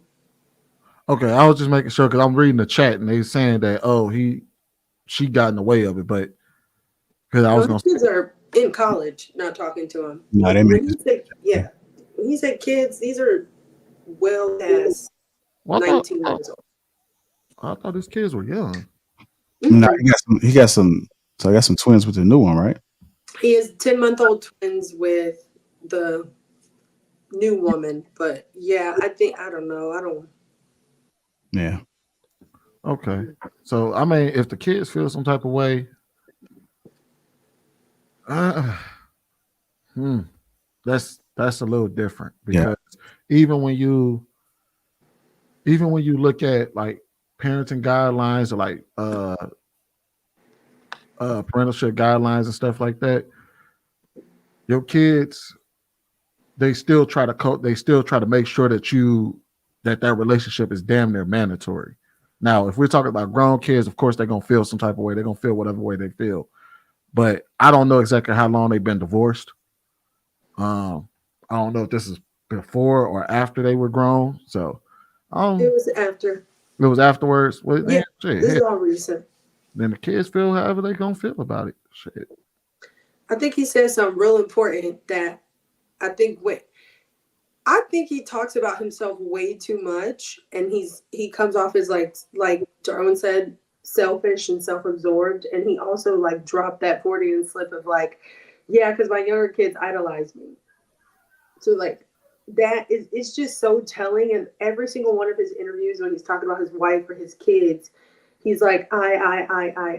And then that was the first time I heard him say they're okay because they still idolize me. So it's like, for me, I've been divorced for a year now, almost a year, but I was separated for 3 years. And you could tell when the partner is concerned about himself and how things affect him versus putting the child first and what the child needs. And sometimes, like Sweeney said, when you have grown kids who's kind of been with mother, father, like my parents are married. I've seen my parents go through everything. If they start to develop or have an opinion about one parent over the other, it could be manipulation, but just watching the way he speak and kind of say he liked the kids idolizing him and mentioning those key words and phrases, I don't know. It just seems like he's just selfish and self-absorbed. And a man who doesn't discipline himself and be able to not cheat and things like that, I don't know. You can't trust them anyway because they don't have no control over their impulses. Hold on, let's go to London and then I'll come back to you, Cookie. Go ahead, London. I'm not a parent again, but I got 4 parents, and my mother and father didn't work. And there's nothing that my mother can say or my father can say about my other parent that'll make me feel any type of way about it. So I think really 9 times out of 10, he was fucking up. He was messing up as a parent. He wasn't investing in his children in a relationship. And when it was done, they were over it. That's my take based on my experience, but I don't really dig too much into Gary like that. He cool, but I don't dig into him like that. He cool. I saw him on the Breakfast Club a few times. All right. So I'm on the Breakfast Club, so that make him cool. All right. Breakfast Club. Go ahead, Country. Does anybody know if they still taking his money? I think Like when they were, financially.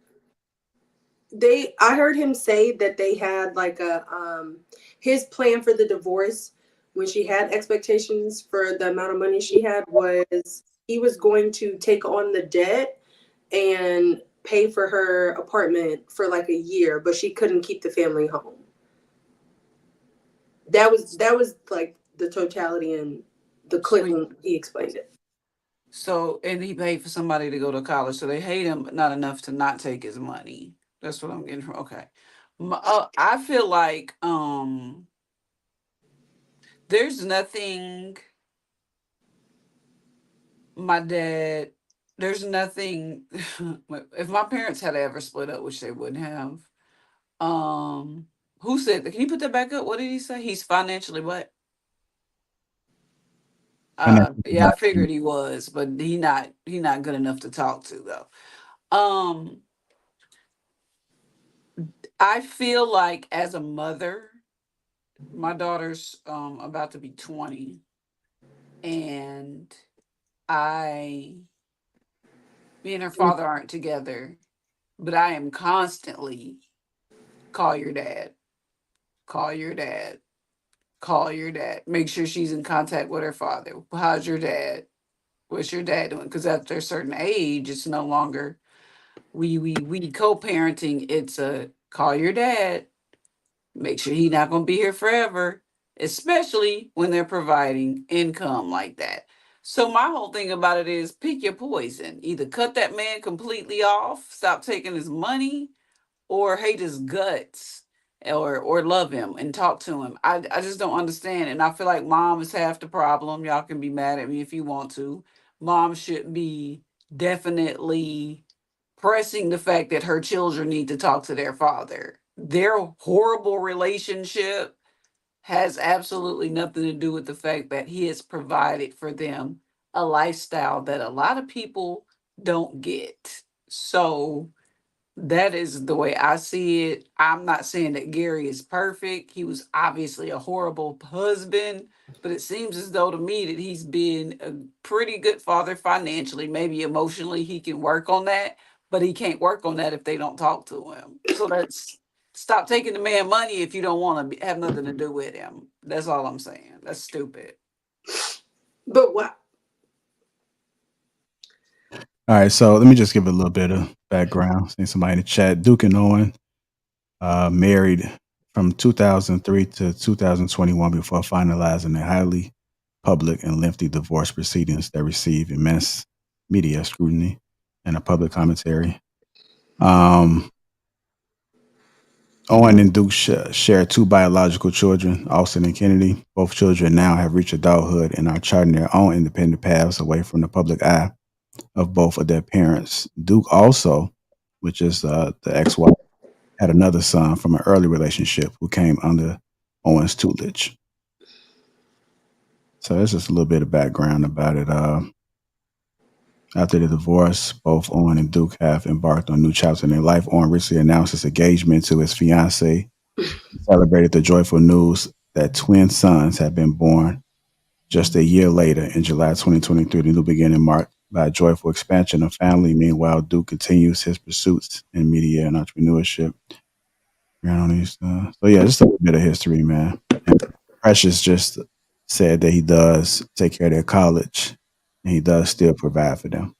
And I believe in that interview. Lastly, I believe in an interview. I think he said that everything was okay up until those twins. Did y'all hear that? Did he say that in there? I think we could take the woman scorn angle, but I do think it's okay to take money from your husband or receive money from your ex-husband. And just because I don't know how many people on the panel are married or if you've ever been married, there's so much that is tied into holding or building a marriage with the person. And when they go, their money goes, but like you're a part of that too. So it's not necessarily LLCs made or stuff like that where it's not muddied up. So I'm not opposed to, as a parent, being fucking horrible, but still knowing or maybe having guilt or responsibility that you should pay for your child's college. You probably for them to feel the way they feel, he probably fucked them over anyway. So it's like, Man, that's not always true. That's not always probably true. that's my thought. I don't know. I don't see it. And also, like she said, she's probably, I mean, two people who are married for a long amount of time, right? Like if it looks like a duck, it quacks like a duck. Like they got to be on the same page in some kind of way. That's why they matched. But he still should pay for his kids' school, whether they have a breakdown in communication now. They his kids. I'm talking about them grown ass adults. If my daughter decides that she don't want to talk to me no more, I am no longer paying her car note. At 20? At 20, 21, 19, you think you grown? Those are kids. You cut me off. You ain't no damn kids. No, you're nah. Them ain't no damn kids. My dad. If they that mad at him, they mad at his money too. That's just how it is. I'm with you, Cookie. No, because as a parent, you can't stoop to your child's level. You're gonna maintain shit when they get grown. You can when they grow. Kids ain't grown at 20. There they are. Kids, they think they are, but as a parent, you know, because you've already hit that age, they're not grown and they're not making grown-up decisions. Well, you don't want to be in your life. I'm gonna show you what not being in my life will give you: a job in college. If they old enough to deviate from your if they old enough to deviate from your guidance, then you grown enough to go out there. Grown enough to remove your resources from them. Because I'm gonna tell you, if you covering your daughter till she get married or whatever, and she say, "Oh no, I want to do what I want," she want to go bust it open for Tom, Dick, and Harry and get pregnant. Welcome to adulthood. You shut me up there because I will. I was thinking from son's perspective, but as a daughter, like you said, you gonna cover, make sure she okay until she gets married. You give her away to her husband. I agree with that. So that part I do agree with. But as a parent, if they not, I'm not saying busting it open like you said, but if they're not making the decisions you would make based on your guidance, I sometimes allow that, or my dad has allowed that, because we learn from experience and we got to make mistakes so we can learn. And he hasn't said, I'm taking my money back. That's my dad. It just don't make sense to me. Okay, I don't understand how they not talking to him. We can go cash a Gary Owens check. Right. That's my whole You thing. don't get to not talk to me. I do want to get some other folks in there, y'all. I know we got to make sure we sharing the mic, y'all. So let's be conscious of that. Go ahead, Shan. I think it's some missing information here. I think it's something that we just don't know that took place here. That maybe he wasn't comfortable sharing, or he did not want to share. People just don't wake up. My daddy did some stuff, but I love my daddy. I defend him. And so maybe there's something, and maybe Gary knows what that something is, and he just doesn't want to speak on it. Because he didn't go into detail on what took place. He did say maybe I wasn't around. But that happens all the time. You kind of know, and the reason why I say this, because you have so many kids who want that clout. You know what I'm saying? Like, oh, they like to boast about their family. This is my dad. They're proud of him, right? And for them to that not be enough, or maybe let's just say, he's paying their college tuition, that not be enough. Something took place to put that bad taste in their mind. And that's just to disrespect, I don't know, but it just seems a little odd to me. The whole thing seems a little, a little weird. And then you said it took place after the kids came into the situation. Think about it like this. And this is so, this is like a, whatever. Let's look at the Beyonce situation, how he cheated and he had a kid. So Beyonce kind of tossed her dad to the side, right? Because she felt like that was him wronging the mom, right? Y'all know that story. And she had a kid. She doesn't even say the kid is her sibling. Some people take things like that to heart. Like, how did, you hurt. That was like a big no-no. Because just like some women, that's a boundary. Sometimes that's a boundary to kids too. Like, what? You did what to mom? Like, you just never know. And we don't know. And sometimes people can see their parents. And this is just on the outside looking at just a scenario. You see your mom doing everything, trying to be there for a person. And then all of a sudden he just cheat and go to another family, like you're gonna be like, damn, that hurt my mom. Like I see how much she put into it to try to hold the family down, and then it's so you're gonna feel some type of way, and it could be temporary. It could be something they're going through that's just a temporary phase. I'm mad at you for a couple of years. You'll be my dad in 3 years. Like we're gonna be back to being that close. But right now, I'm a little pissed off. Maybe that's what the situation is. Who knows? But I'm gonna tell you one thing: something missing in this story. We ain't got the whole story. I took some advice and did a quick little Google search, and there were some forms of parental alienation on her part.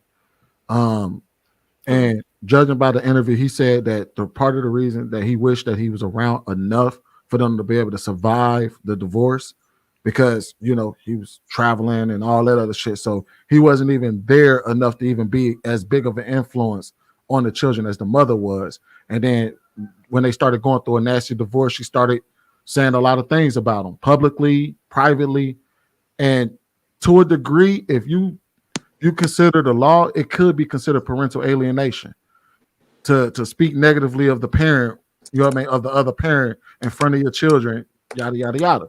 Now, granted, these kids are also grown, but that can still be, you can still have that influence over your children. So I'm with you, Shan, that I think there's way more to the story, but I do believe that she definitely played a part in how he was viewed by his children, because he even spoke about how the father was contacting his ex-wife, calling him a racist, and how he doesn't really like black people and all of that. So All right, let me go ahead and get go ahead, Trey. So you got to consider this. If, like Sweeney was just touching on, if she demonized him publicly, what do you think was happening behind closed doors? She absolutely had a negative influence on him. Like there's, to me, in my mind, there's no question about that. And I've seen it happen. Mothers, sometimes after a divorce, they will take it out on them, and children are affected. They'll keep you away from them, and they'll just poison their minds. And if they were growing up with that, if they had a few years to deal with that, then yeah. And he'll say, look what he did to our family. Look what he did to our family. And another thing you have to understand is that I had my first child at 28 years old. And if I were to have a child right now, 15 years later, I would be a much better dad. Right? Not because I sucked at 28, but I've just learned more. I've experienced more, right? And my approach would be entirely different. So the things that he's able to do and how he's able to provide for his new children right now is absolutely going to be better. And they're going to notice that. And that can also be weaponized. Oh, he ain't never do that for us. He ain't never do that for us. Look what he doing. Look what he doing with them now. There wasn't even a serious social media presence like that. He probably posts them more than he could have ever possibly posted them publicly or anything. So when you consider that, and that's out of his control, really, right? So he can't even control what it looks like right now. So it's different. He's just going to be a better father. And I'm sure there's some disdain just because of that, because they're realizing that he is doing something better that they couldn't have received before. But yeah, I'm definitely with you on that, Cookie. If you can't, don't take my bread. If you don't mess with me, don't mess with me. It is what it is. You an adult at the end of the day, right? That at 18 is tentative. That's elective at that point, right? If you're gonna act like Doran was saying, you under my coverage, that's fine. But once you decide, hey, I'm gonna start doing this, okay, well, you go ahead and do you by yourself. I'm not gonna help you. I got nothing for you. Go ahead, Danny. It's not necessarily elective. Some states cover you until you're out of college, like at a certain age point. But go ahead. You can go, Danny. I understand that part. I was just saying it for example. I think Gary, his tune is changing. I'm one of the people that follow the Shade Room, right? So like now he's saying like he just doesn't understand. He's so confused. It's and it's maybe because he wasn't so present in his life. But when the story first broke, he was like, I was always there for my kids. I don't know how they could do this. I never missed anything. And then now he's admitting to cheating, but then he was like, oh, the marriage didn't end because I didn't cheat. It's not about cheating. So he hasn't even been consistent in the reasons. I do think we could, I mean, we could also talk about the cultural issue of like, you know, we put our kids out too fast in the Black community and we put them down to pasture and let them live their lives.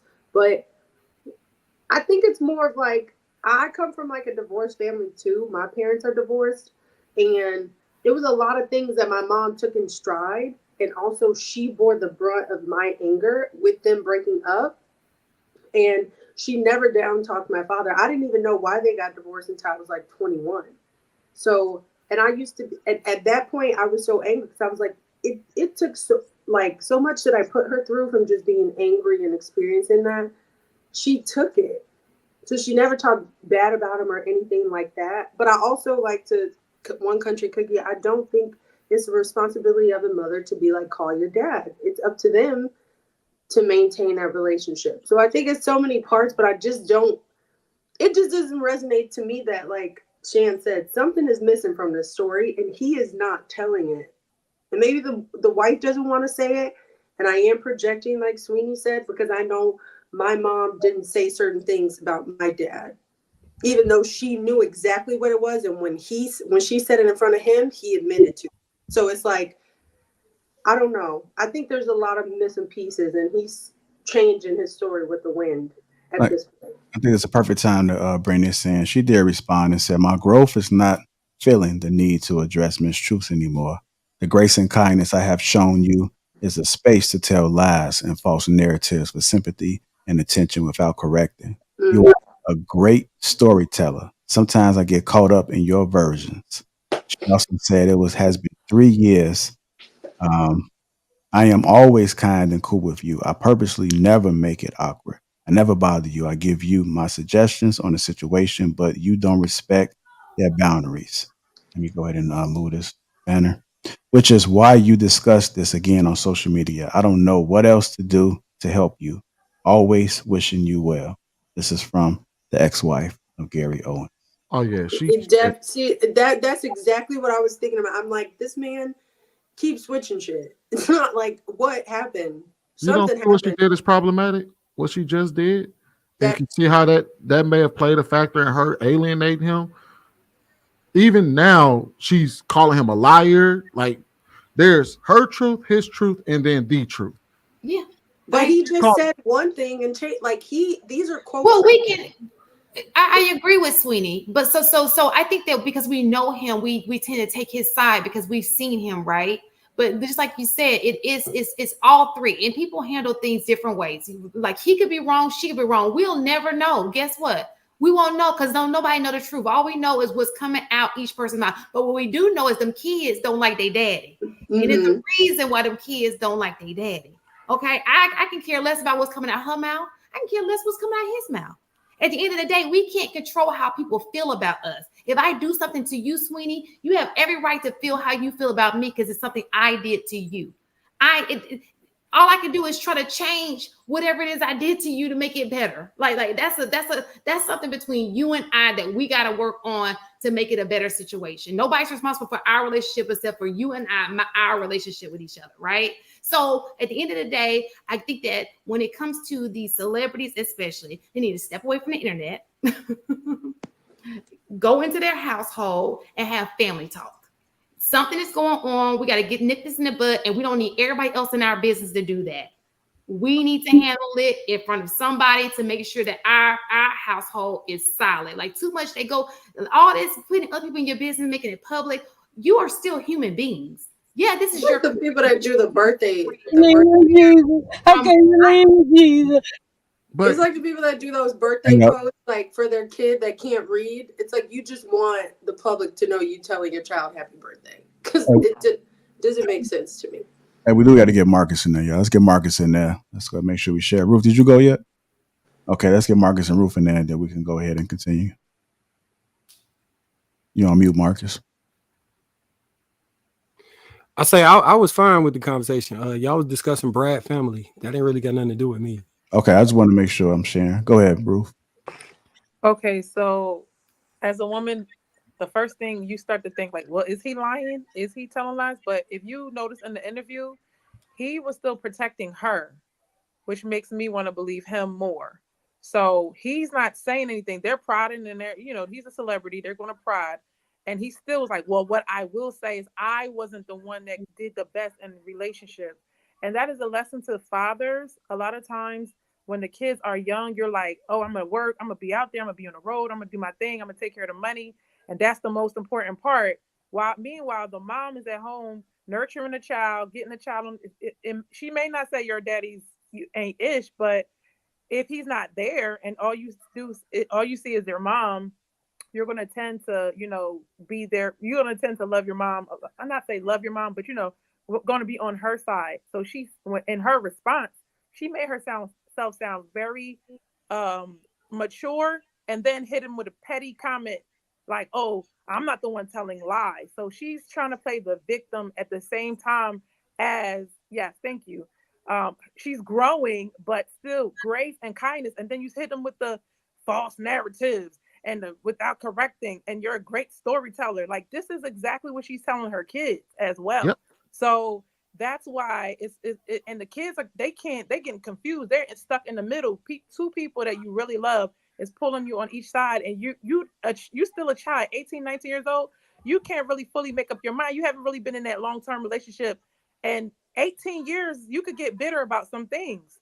So yeah, of course she's gonna feel like I need this, I need that. What, you telling me I need to be in an apartment and you're taking this great big house away from me, and you the one that got all the money and all the gigs lined up. You could have easily replaced it, and you're gonna leave me like this. The kids are seeing it like, hey, y'all getting divorced, you leave mom with nothing. The least you could do is pay for my college degree. But that's why I don't agree with them. Well, you're not gonna talk to your parent, but you're gonna take their money. That's crazy. So they are taking their mom's side. Even without the mom blatantly doing it, she might be doing it on the low. And with that being said, like they're really alienating their father. And if you ever had somebody you paid for them their whole life, or you raised somebody else's child, for them to hate you in the end is the worst feeling in the world. Like he said it, like, if after this interview and you don't say, dang, like I feel bad for him that his own kids not talking to him. I could do something about this, but I choose not to. And you're like, I'm gonna respond on social media. I'm like, but he got to do these interviews. They're gonna pry, and he's trying not to tell too much, But so that's why I'm saying, like, for us to assume that he's a bad guy up front, yes, he cheated. Sometimes when you cheat, that's just because y'all not supposed to be together. Yeah, it was over. You know what I mean? I'm not giving excuses for it, but that relationship was not working out. But we never know what she did as well. So I'm not blaming her. I'm just saying, like, sometimes relationships don't work out, and you do it and you stay for the kids and you pay for the college, and then they still give you their butt to kiss, their butt to kiss. And so I think it's disrespectful for them to not even talk to him and duck him.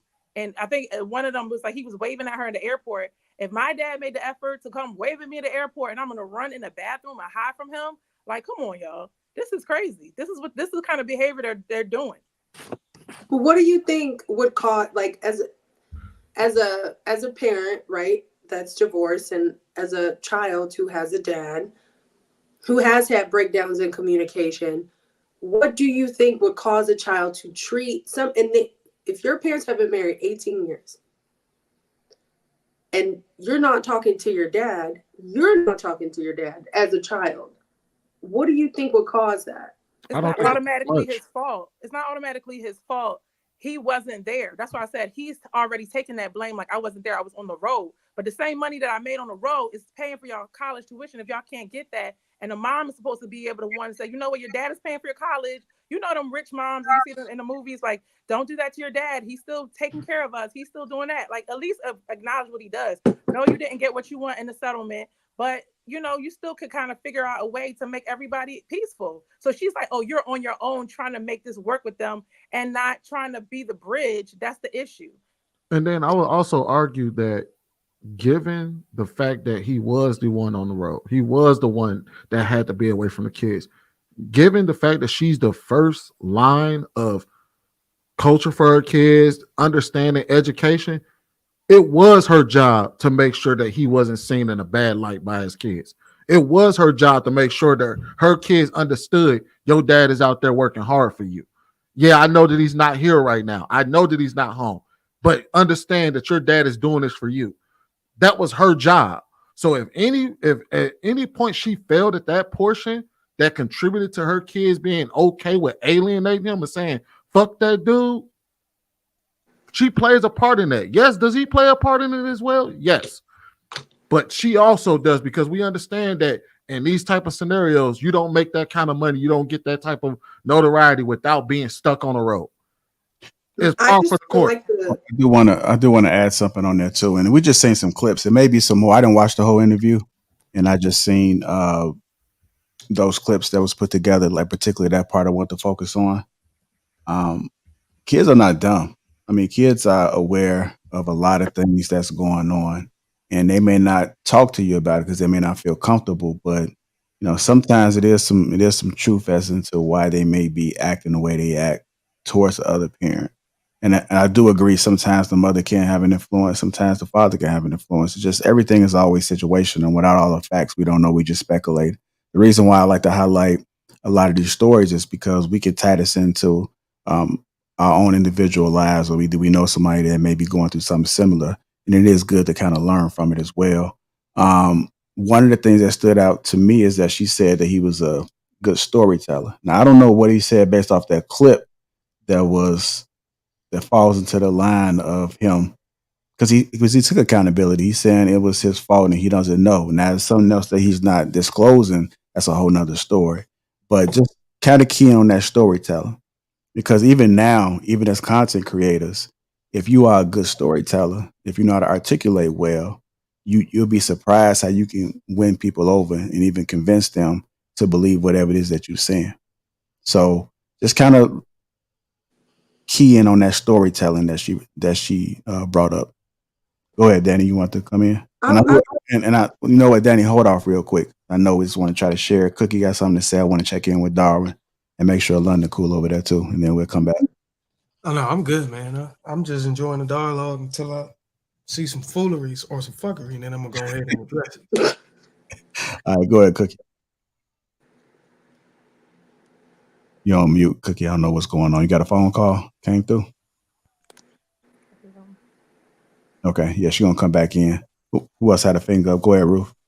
I just wanted to say that, as being a step parent, you can help raise a child, and they could turn out to hate you in the end, and you never did anything wrong to them. So when you know what it's like to be hated, and you did everything right, that's the perspective I'm coming from, and that is not just I know they say the men stepfathers is going to get it, but stepmothers too. That kid, you could do everything for that kid. Choose their career, do everything you can, and raise them like your own. And they sit at the end, they hate you. They had all this resentment towards you, and you like, dang, was I a horrible person? Like, I don't know if you was watching the movie, The Evil Stepmother or whatever. Like, why is it like that? And then there's other people too. Like, if you have younger family members that you help raise up, and all of a sudden y'all falling out, you don't know, and you know you didn't do nothing. So when you get in those scenarios where you're caring for people and they're ungrateful, that happens as well. And it can happen in this social media setting where it's like, well, I don't respect you because you're not like the people on social media, and I only care about material things, or whatever their reason is why they don't want to associate with you, but they want still the benefits with it. Is this first child all black? Like, did she have a child with a black man? The first one? I can check. I'm not sure, but I do have a blended family. My ex-husband is Italian. So I do have, but my ex-husband is Italian, but the man who raised me is black. So I have a black mother, and the man who raised me is black. And I think I'm like on kind of leaning towards what Shan is saying and what Lapeef is saying. And that's only because I have watched this since the beginning. And with my content, I kind of report on the shit that people report on. And I have seen him be extremely inconsistent. He's well in depth, and he is a great storyteller, but he has been inconsistent in what he said. And he has kind of overstepped boundaries from the wife and the children perspective, being like, I just want time to kind of process what is happening and then figure it out. And he's like, no, I'm going to talk to you. I want to talk now. I want to talk now. And I think that was what she was kind of talking about in that story. But I don't know. That's just kind of what I see when she's like, it's like, you kind of want to say something, but you don't. And it's looking like, I think when he was on the couch talking about those things, he was trying not to poke the bear, right? If you know you did some fucked up shit and you know your wife know, and then you don't want to kind of. She's at that point where she's not gonna tiptoe around your bullshit no more. She's like, you say something else, I'm gonna tell everything. That's why I think he was so like forthcoming in the interview. How many kids does he have with her? 4 now. 2 with her. He raised 1, and 2. So how many biological with her? 2. So my question. So this is the thing that kicks me, right? You're gonna always have a kid in the back of. So you have 2 children. This is usually how it works. Even if mom has a problem with it, it's gonna be one kid that's gonna be like, but I love my daddy. You know what I'm saying? Like that was me. Like you can get in my, you can try to make it, and I see the crazy shit that he do, but guess what? I still love my daddy. You know, he just need a little help. Can't nobody tell you nothing. So nobody can tell me nothing because I was raised with him. I see it, but that didn't take away my relationship with him. Like it doesn't take away the memories I had of him. Whatever he did too in the situation, and it didn't work out with them. It didn't. That's not how he treated me. So I can only go by my relationship with him. Now my sister's salty. Me, I'm like daddy's little girl. So it's like it's just crazy how it's both of them. That's kind of, you know. I mean, just think about y'all. Would y'all be against y'all's parent? Like even if there was a breakup, right? Do y'all put yourself in that situation? Do y'all take a breakup from your parents that hard? Like, I don't want to talk to my daddy. I don't want like so. No, we never do. It's always the person that's the custodial parent. My mom was So what I'm saying to you is, was your mom able to get into your head? Yes. Yes. At a high rate, and it's happening at a high rate. The mother, I'm not going to even say mother, just to be nice. The custodial parent has an overwhelming influence on the kid's perception of the other parent. That's a fact. Well, yeah, I agree, but they were married though, right? This is not a situation where they weren't living together. Is it? No matter if they live maybe together, I don't know the married, situation. whatever. But I think he means like the most amount of time, right? That child that's spending the most. Not necessarily most amount of time. It's just whether the kid turns out to even like the other parent. That's a fact. It has an overwhelming influence on the perception of the other parent. And I think women know this. They know this, or custodial parents know this, to play nice again. But it doesn't matter. I think that's the gut punch that, or message that the person that has the kids want to send to the other parent for the betrayal, or for departing from, or not making that person happy to where they have to depart. It's a tool used against the other parent. And it's known. It's not like it's an elephant in the closet. It's been out of the closet. It's just the system is set up to where men or whoever the other parent is really can't do shit about it. Do you think they're trying to get more money out the dad by, being against him? Like, you need to do better by my mom? And it ain't even got to be about money. It can be just hurt. It can be, and whenever it comes to a woman, she can think of some shit that happened during the first time of their relationship that pisses her off. Like, oh fuck, I hated he did that, and I still don't know who the fuck the bitch was that he fucked. You know what? Fuck that. Y'all ain't going over there this weekend. I'm mad. Some shit. It was Claudia Jordan. Make him suffer. Hey, we gotta go to get to. I'd be like, I'm mad. Come get your key. Hold on, y'all. Let's get Cookie in there and let's check on that. Lonnie, you good? Anything you want to add? Actually, no, I did want to say something. Okay, go ahead. So there's a possibility that they don't like his moral code, period. It might not have anything to do with her. It might not have anything to do with things she said. You can dislike your parents' moral code. You can dislike how they act, how they move, and how they present. And you really don't want anything to do with it. Probably financially, they on a weak side and they don't know what to do. Like, hey, I need the money. But they can legit just not like who he is as a person. And I do think that's okay. You think he say nigga in the house? Like, nigga, sit your ass down. Okay. Marcus, no, stop. I'm taking it there. I'm saying, like, the reason I ain't got much to say is because this ain't really my community. So he can do whatever he want in his community. And when she decided to go over there, that was her community. At least ain't Lauren Smith Fields her. I mean, there's that. In what community? What do you mean it's not your community? That's a white man. That's a white man household. I ain't got nothing to say about that. That's his community. They ain't got shit to do with me. So in his household, that's his world. So let me ask you this, Marcus. You think, ain't he authorized to say the N-word, drop the N-bomb in his house? Yeah, and she need to sit there and take it too, because that was her choice. Oh my God. I'm not gonna say. I only had a couple of things to say. Welcome. About us pushing our kids out, and that's great and everything. But if we're to keep our kids and hold our kids until they're ready to be adults, it is not up to the children to mend that relationship. You can't make them adults when it comes to being in a relationship, but then baby them when it comes to life. So yes, mom needs to try to help them fix their relationship with their father. Period, point blank. And as far as Gary Owens and changing his story, he's a good storyteller and her capping on the internet. That is a white man that was married to a black woman. Every word that came out of his mouth is going to be scrutinized. Even when Shannon Sharp asked him, do you think your wife had something to do with the way your kids hate your guts right now? The long pause and the deep breath and the tightening of his lips tell me that he wanted to say, yes, that bitch talks bad about me to my kids.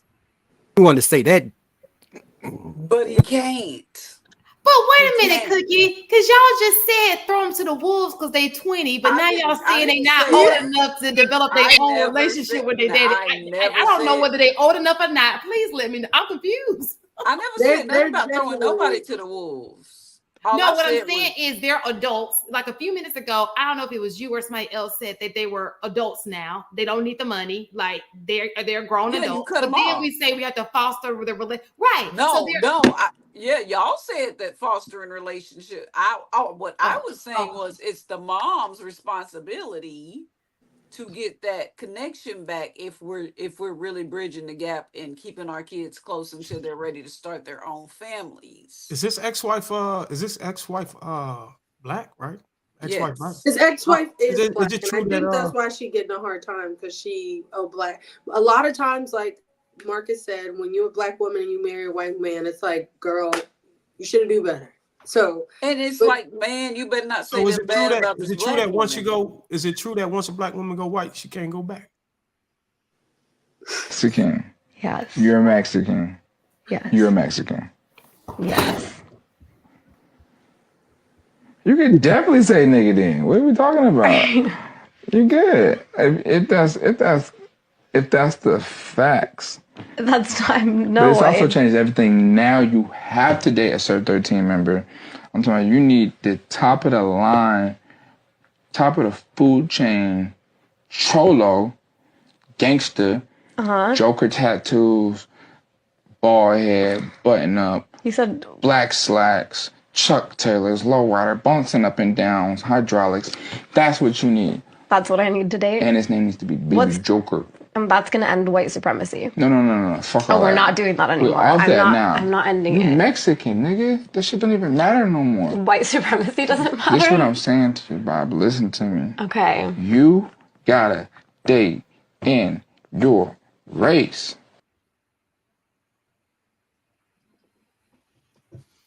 I don't know what I just saw. He just fucked up the whole conversation with that video. That was the wild. Lil Yachty. I think that was Lil Yachty's the worst, yo. Oh my god. Lil Yachty, bro.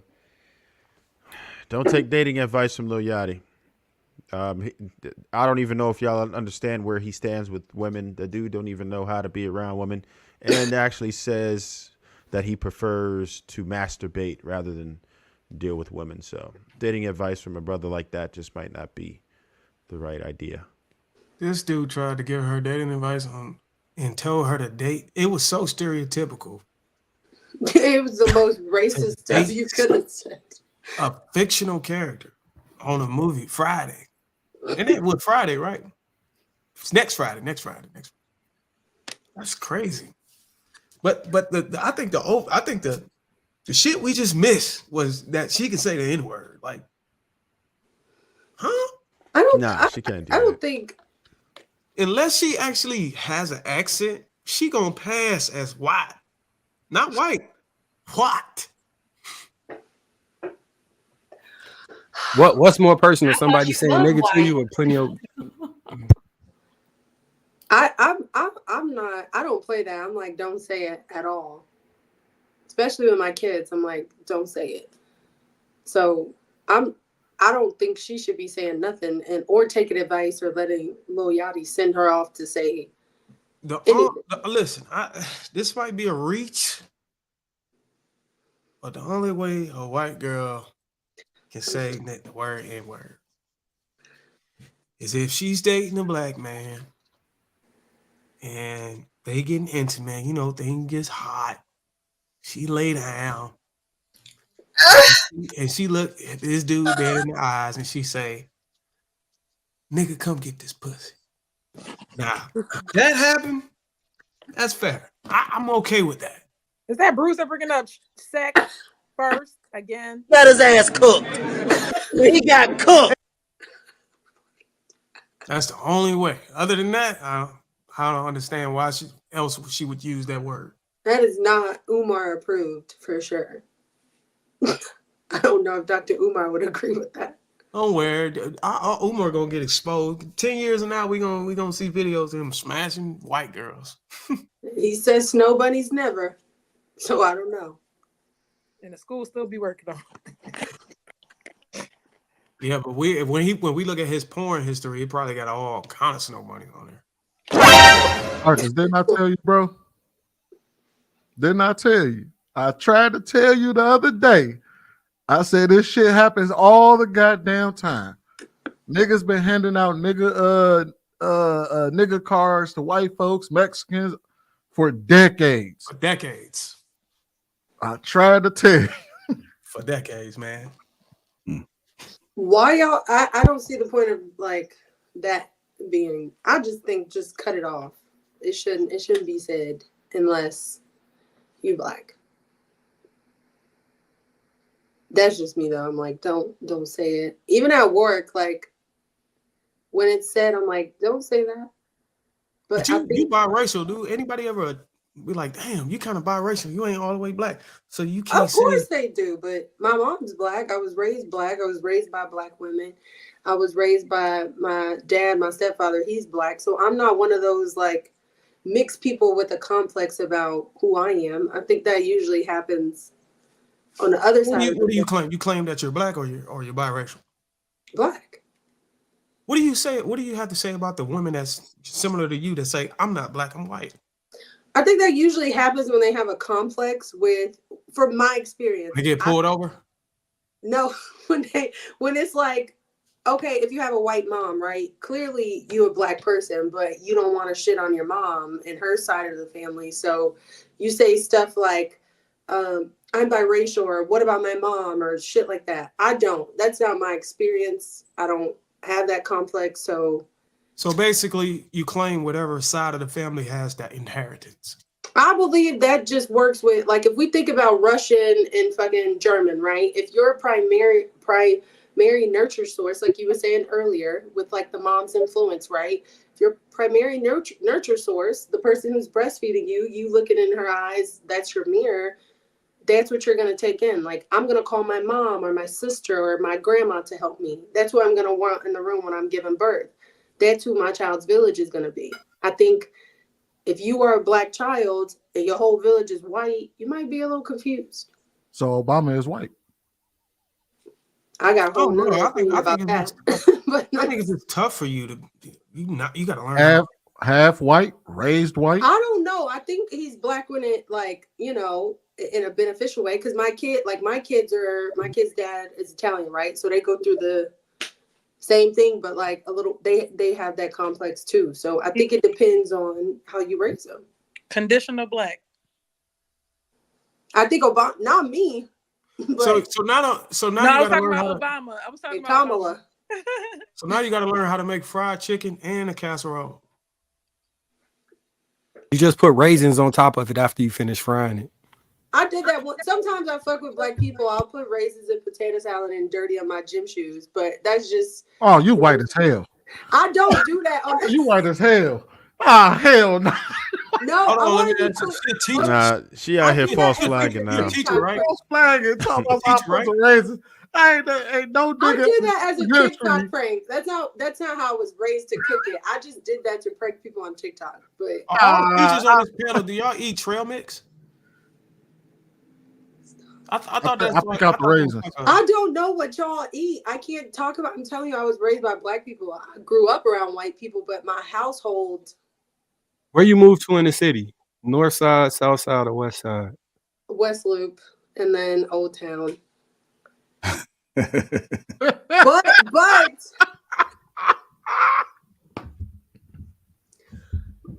I do have kids, so that's why.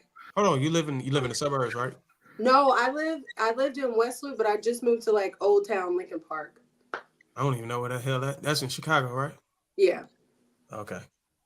Damn. But I was looking at Oak Park too. So. All right. Do you eat green? That is a whole white woman. London over here, like, you know how women be on the panel. Why nobody asking me no question? What's up, London? How you doing over there? I'm doing all right. You don't want to get picked on. Y'all fucking with me. I'm not worried about it. I'm good. Y'all can talk y'all stuff. You guys just tuning in. Welcome to the People's Talks. Make sure you hit that like button. Also, make sure you subscribe to the channel. Doug Will says, my grown kids are cutting me off. Then the cash flow gets cut off too. Absolutely. AP Accountability Partner, $20 is my donation to the cookie jar. Go ahead, girl. Not for the BS, $5. That's best way to get back at your husband of 20 years for cheating. Turn the kids against him 100. And him having additional children is the cherry on the top. Nick in the basement says, I'm not black, I'm OJ. I think everybody has contributed to the platform. Maz, if you can, make sure we drop on everybody's individual YouTube channels and make sure we showing everybody love. Do me a favor, go ahead and make sure you guys subscribe and follow, and let's support each other as we continue to create content and bring these tough conversations to life. Let's go ahead and keep it moving. Let's go ahead and talk about Shaunie O'Neal. Shaunie O'Neal. I'm going to go ahead and play this clip and we'll go ahead and get into it. O'Neal, his ex-wife, Shaunie, she said that she was never in love with Shaquille O'Neal. They were married, they have children together, but she said she was never in love with Shaquille O'Neal. He responded, what did he say? He said, I wouldn't be in love with me either. The version of me I wouldn't have loved either. Brilliant answer, by the way. What's your take on this? Well, my first thought was she's married, so Pastor Keon. But this is what you should say if you are married to somebody else. Is it? Is it? I mean, I don't know think what's going on in their personal. From a maturity standpoint, if I loved somebody, if I was in love with somebody 10 years ago, I don't think the current person that I'm in love with should feel a way about that. Right? But not all men can handle that. Fellas, if your wife tells you, yo, I'm still in love with my ex, and you got to watch him with Ernie and Kenny and Charles every night, a lot of men will feel away. Would I be bothered if this was said to me? Yes. Because like we got kids, we were together. So I think there has to be some grace in what is said publicly. But from Shaq's perspective, I think it's a brilliant answer, yo.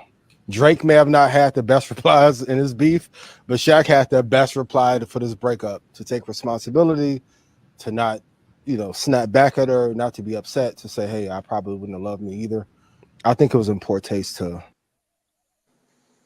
So Shaunie wrote a book, and in that book, she disclosed that she was not in love with Shaq. Shaq did a post, and he responded, and this was a response. He says, I understand I wouldn't have been in love with me either. Wishing you all the best. Heart emoji, all love, Shaq. Shaq took the high road. I can agree with that. And he took the road of least resistance. But I'm glad he cheated on her ass.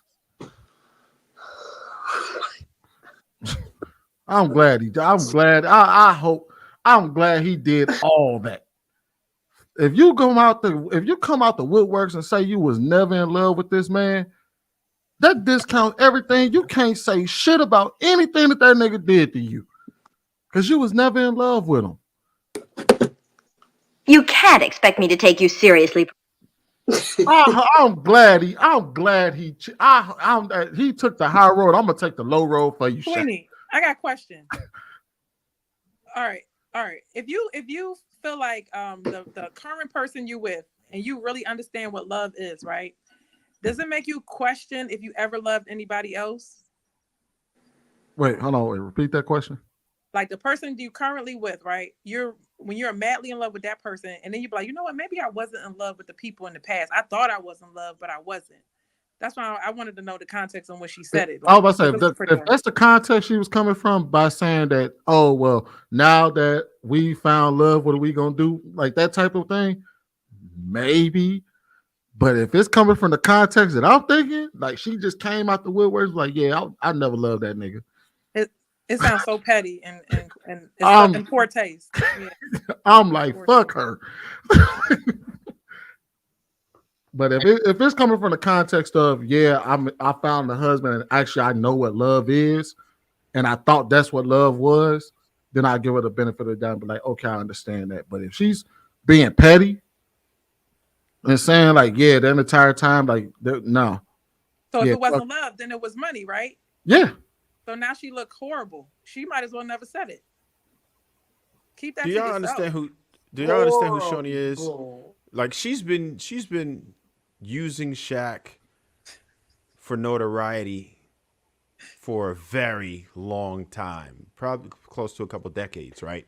Off the rip, you saw that whole series, that Basketball Wives, that whole thing was derived off of the attention she would get because of who she was with in the first place. She's always leveraged Shaq's fame and everything else. I understand why he took the high road. This dude is a marketing genius. Most people don't even know how many businesses he actually owns and how smart he is with his money and everything else. That man is a genius. He's not going to say anything that's going to ever be a detriment to any of his businesses. That's just how he is. He's actually been campaigning and saying that, he messed up. He did everything wrong. He misses how when he came home, he had kids there and now the house is empty and everything. So for her to do this is just spiteful and ugly at this point. And don't get it twisted. She knew exactly how that would be perceived. There is no correct context that you could say that and not expect people to really look at it for what it is. She ain't never like, dude, and that's fine. But that kind of, like Sweeney said, discredits everything that she's ever done. But we all see that she was an opportunist. And why would you dare try to start a family, have children with someone who you were never in love with? That's outrageous for you to be able to. What kind of a human being are you that you would start a family with someone you never loved? That's crazy to me. And to put on for years and years and years. So yeah, it is currently what it is. She's currently a first lady. So like her character is being destroyed. She's destroying her own character right now. All right, let's go and get London and Shannon in there. Go ahead, London. So I know you guys are familiar with transactional relationships. It sounds like that they had a transactional relationship. She did her part, and that's why he's constantly praising her and saying, yeah, she did what I needed her to do in the home front. And he did his part financially, but he was doing him and she was doing her outside of that. You can't have love in a transactional relationship. We see it play out every day.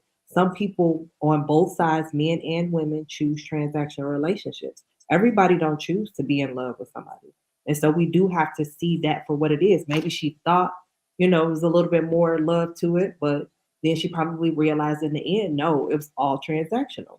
And now she's experienced real love. Go ahead, Shan. It's so funny. This space is so hilarious because one day y'all be like, what's love got to do with it? This is about duty, And all of a sudden this woman says that she, and don't get it twisted. I don't think that you should marry anybody, especially a woman that you're not in love with. I think that that's crazy to me, right? And then that you actually say it. But let's not play like that's not how a lot of people move around the world. Like, we Americans fall in love and get married. Most people just meet and be like, okay, you guys are going to get married to, there's an arrangement there. Like, you don't even have time to fall in love. It's just what it is, right? So I think that, yes, in an American sense, it's kind of like, that's a red flag. But I do remember maybe 2 years ago, there was a young lady on the panel who was not from here, and she clearly said, what does love got to do with it? And everybody was cheering her on. Like, I ain't never met love before. Like, what's that mean? You know?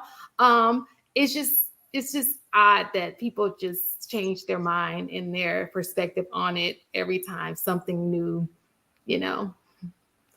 I guess I was coming from the perspective of I'm gonna go to your twin. Let me just read this real quick. She says, looking back, I don't know that I was ever really in love with the man, but I was in love with the idea of being married to the man I had a family with.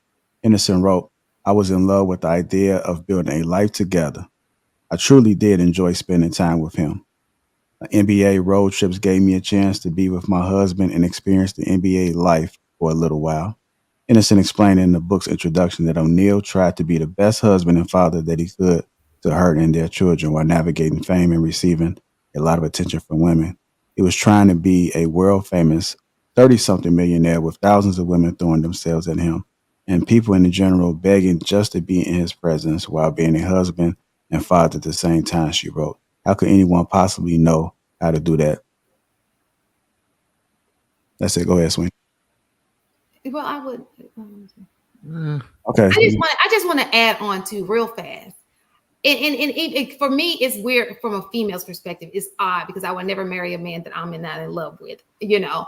But how many people do we know, even men especially, when you lusting and you chose her just because she looked good? It ain't got nothing to do with love.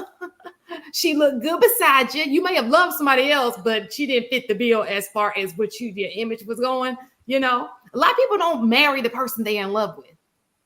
They don't. They marry the person who looks good for their brand, looks good beside them, who does certain things. You know, it's not always about love that you choose that person. And it's unfortunate because I wouldn't want to live my life that way, but let's just not act like people out here just falling in love and getting married. And that's just the end all be all. Then I guess the perspective that I'm looking at it from is then don't make such a big deal of him cheating on you then. Doesn't even fucking matter at that point. It was transactional. It was you was in love with the idea of shit. Then you should be able to look back on that and be like, yeah, I kind of understand why the nigga cheated on me. That's how I'm looking at it. Like, I can look back and be like, oh, well, if I wasn't really in love with him and I was only in love with the idea of the marriage and all of this, and fair enough, well, then shit. Doesn't that kind of explain the reason why he was still doing the shit he was doing while we was in a relationship? Kind of, maybe. To understand yourself is to also understand him. So but you sat here and ran this whole campaign back then about why y'all got a divorce, and it was because he was dirty shame. And next thing you know, you come out the woodworks and say, oh, damn, that shit really wasn't all that. I wasn't really, because the thing is that what we don't realize is that those type of feelings, while you may recognize how you felt back then, now, that's how you may have been manifesting yourself at that period of time. So maybe he didn't feel the love that you thought that you was giving him, which could have contributed to the downfall of your marriage. I ain't gonna say contributed to the cheating, but contributed to the downfall of y'all marriage. A lot of women are in love with the idea of a wedding and not a marriage. So a lot of women are delusional about how it's supposed to go. And then when they become a wife, they realize it's a whole lot of work and they went out. So I believe her when she said she was delusional about what she thought it was going to be. And she lived this lifestyle. Sounds like a fairy tale and all of that. And she got swept into it, just like he did. So, but I just feel like it's a wash between the both of them. I think when people move on and get in relationships and they get more disgusted at the person that they used to be with, whenever they're enjoying the person that they're with now, they're willing to actually expose their true feelings on how they felt when they was in the previous relationship. I think she just exposing that she was only with Shaq for the lifestyle that he can provide. She wasn't with him because she loved him. She wasn't with him because she was in love. She was not even sure that was even the case, but she is sure that motherfucking checks was coming in, was good to go, and I was gonna pop out any baby you needed.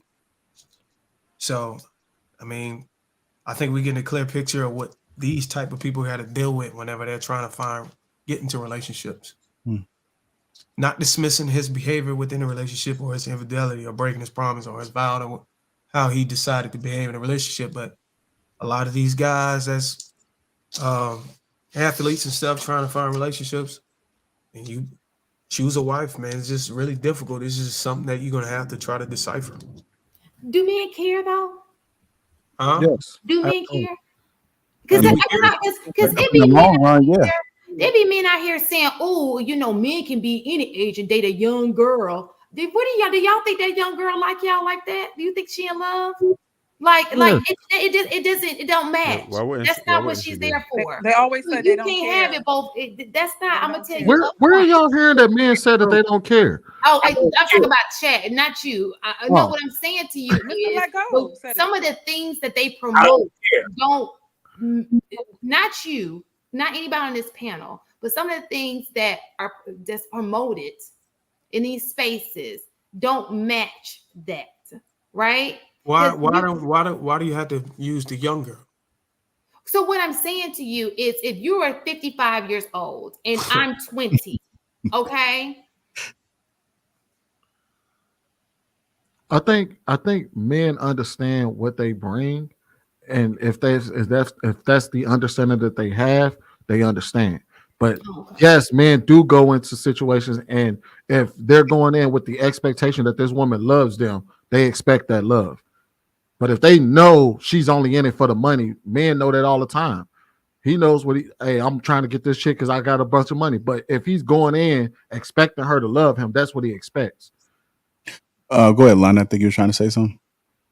No, I was just gonna respond to Shan. All of my friends, and I have quite a few of them who love transactional relationships because they just are financially there, and they like this easy for me. They can do what they want to do. They don't have to. I've literally seen men choose the transactional relationships over love and over solid women. Like I can't understand it, me personally, but it happens all the time. And to them, it's just because the money is easy for them. So their part of the transaction is easy, but they don't have to have a moral code during their part of the transaction. So they prefer it. I got a question for you, London. Would you say that these men lead with their money? Absolutely. And are these men, would you say that they are attractive? That they used to get them, Yeah, some of them, yeah. but just don't care? They don't care. It's easy. That's exactly what I said. If they know, like men who walk in knowing that the money is what's doing it, they don't care. But we promote that though. Get your money up. You're gonna find love when you get your money up. You know, if you're getting your money up to find love, maybe it's not love. You find a chick who wants you understand what I'm saying? Then you're not listening. Then you're not listening to the men. They're telling you get your money up because that's your best chance of getting women. Period. It ain't just it's getting women. Period. Is gonna having money, being more attractive is gonna increase your chances. And that's just one aspect. That's just one aspect. And any man on this panel can tell you, and I don't care how much ass they was able to get, they can tell you the longer my money, the more interactions I get. It's just broadening your horizon to be able to pull or be able to have the access to as many women as you possibly can and picking and choosing from them. Let me go get Marcus in there, y'all. Go ahead, Marcus. I don't know if y'all remember when Shaq and Penny was together at the Orlando Magic.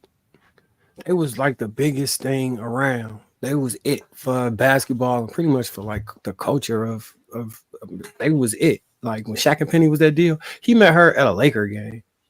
Like, my nigga, what was you thinking? Like, did you ever think she was gonna love you? Like, seriously.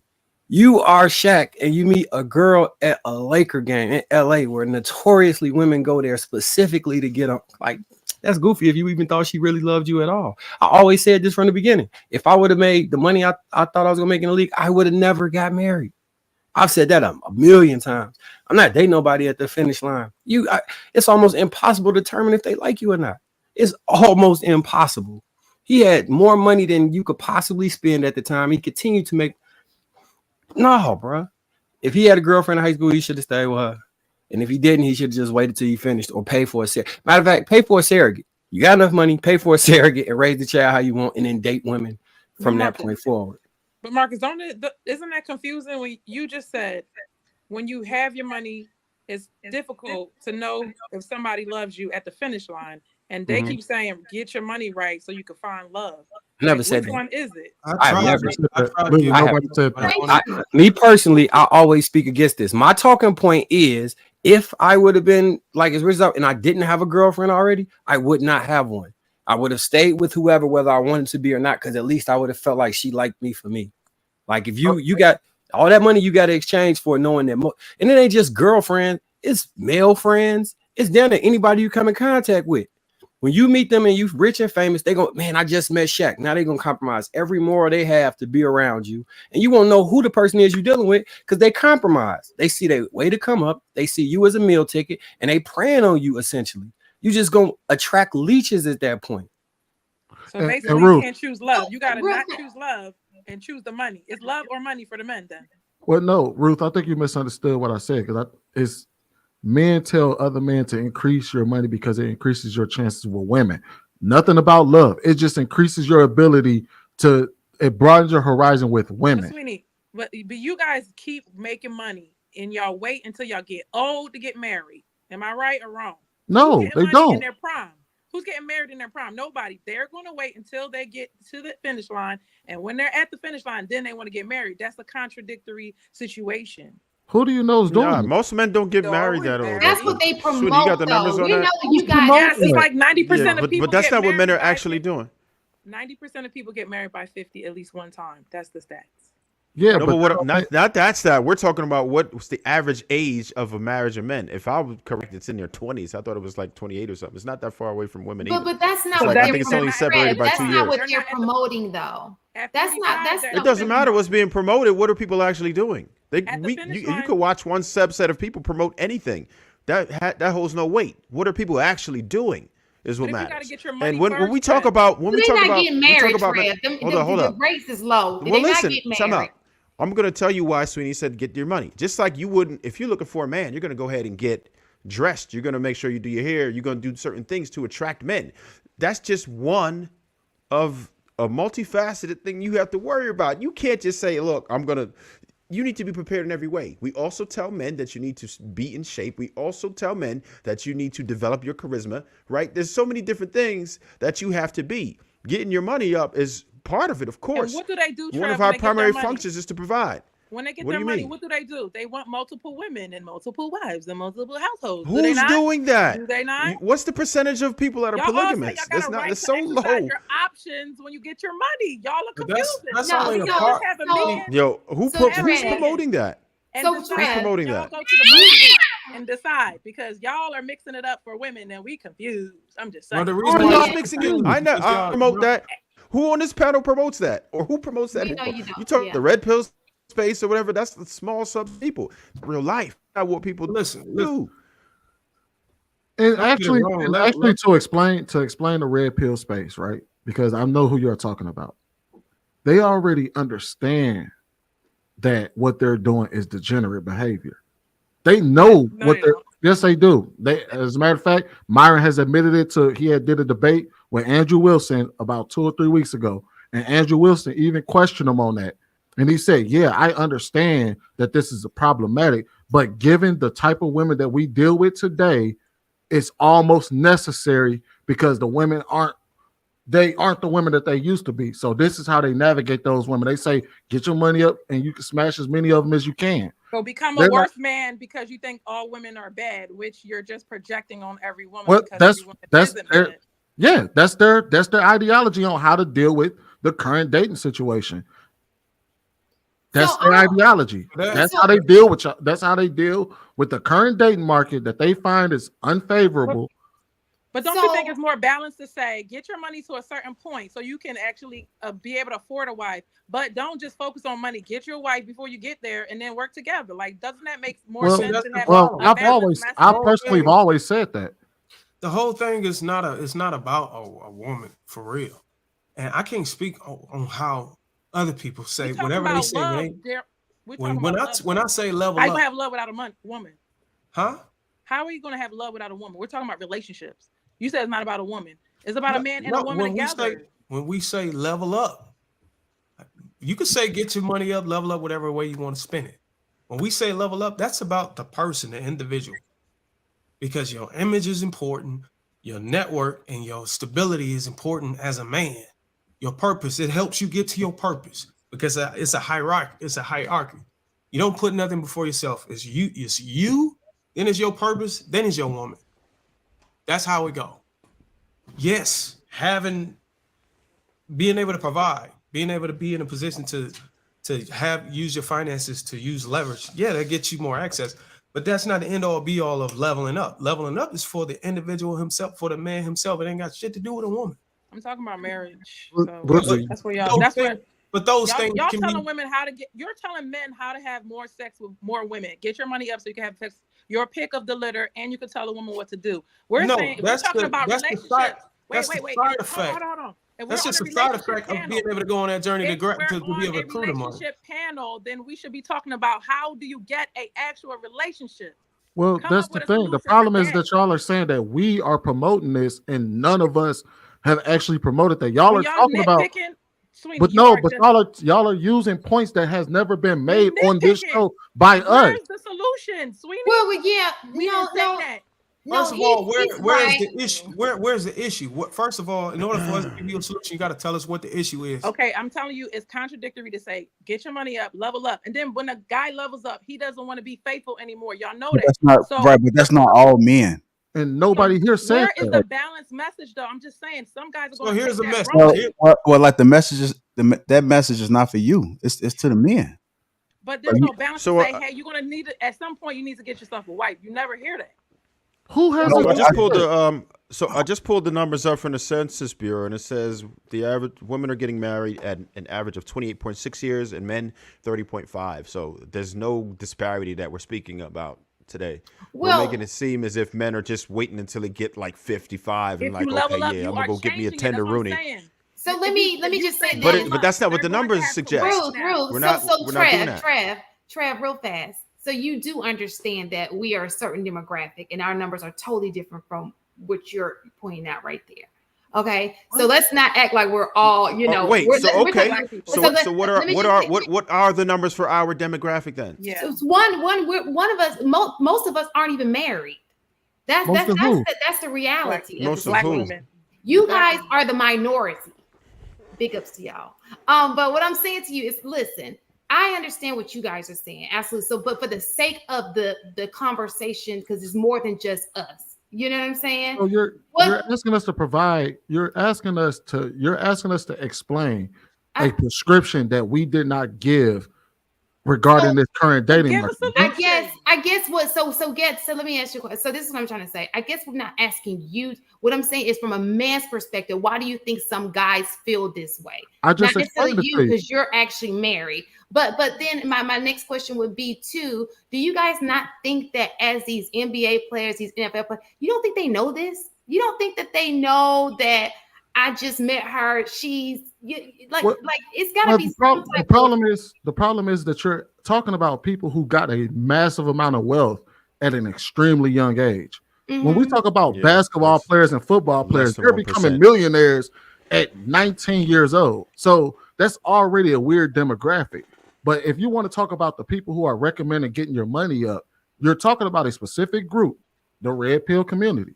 They have an ideology on how relationships and dating is going today, based off of what women have been telling them, based off their experiences. And they offered a prescription for that, saying, get your money up, you can get as many women as you want, and you can make the rules yourself. That's their prescription for it. And most of them don't even believe in marriage in an American system. They all speak against it. So they're offering a completely different prescription for a situation that they're feeling like they're a part of and that they have to deal with. We can't answer for them because, one, I'm married, Bruce is married, Trez married, Mark is married, JR was in a long-term relationship, so we can't answer for their prescription to Right. relationships and But dating. this conversation, but What we we have to can do- acknowledge the fact that that takes place. This is not a majority thing. This is one person we're talking about in his life, right? So what we can't do is not that's those situations are out there. By all means, I'm not saying it's a majority of men who think that way, but it's a lot of them. You know, especially in these spaces, not this panel, but in these spaces. Even when they come on the show on Friday, you see it in the chat, you know, on my show, and just people in the chat. If you are part of the group, the Lapeef group, you can probably go down the timeline and see the exact same chatter. So we're not saying the majority, but we're just saying a lot of people don't believe in marriage today. A lot of people don't believe in marriage today for that very reason. It's because of, like, if you think about it, if a guy can't get women because he's broke, but he knows that by having money, it's a pretty girl with a broke man right now. It's plenty of people with broke. Y'all, yes, you walk outside. but we know that just regular average Joe black level up, broke men ain't pulling women like that. Not in large. We know this.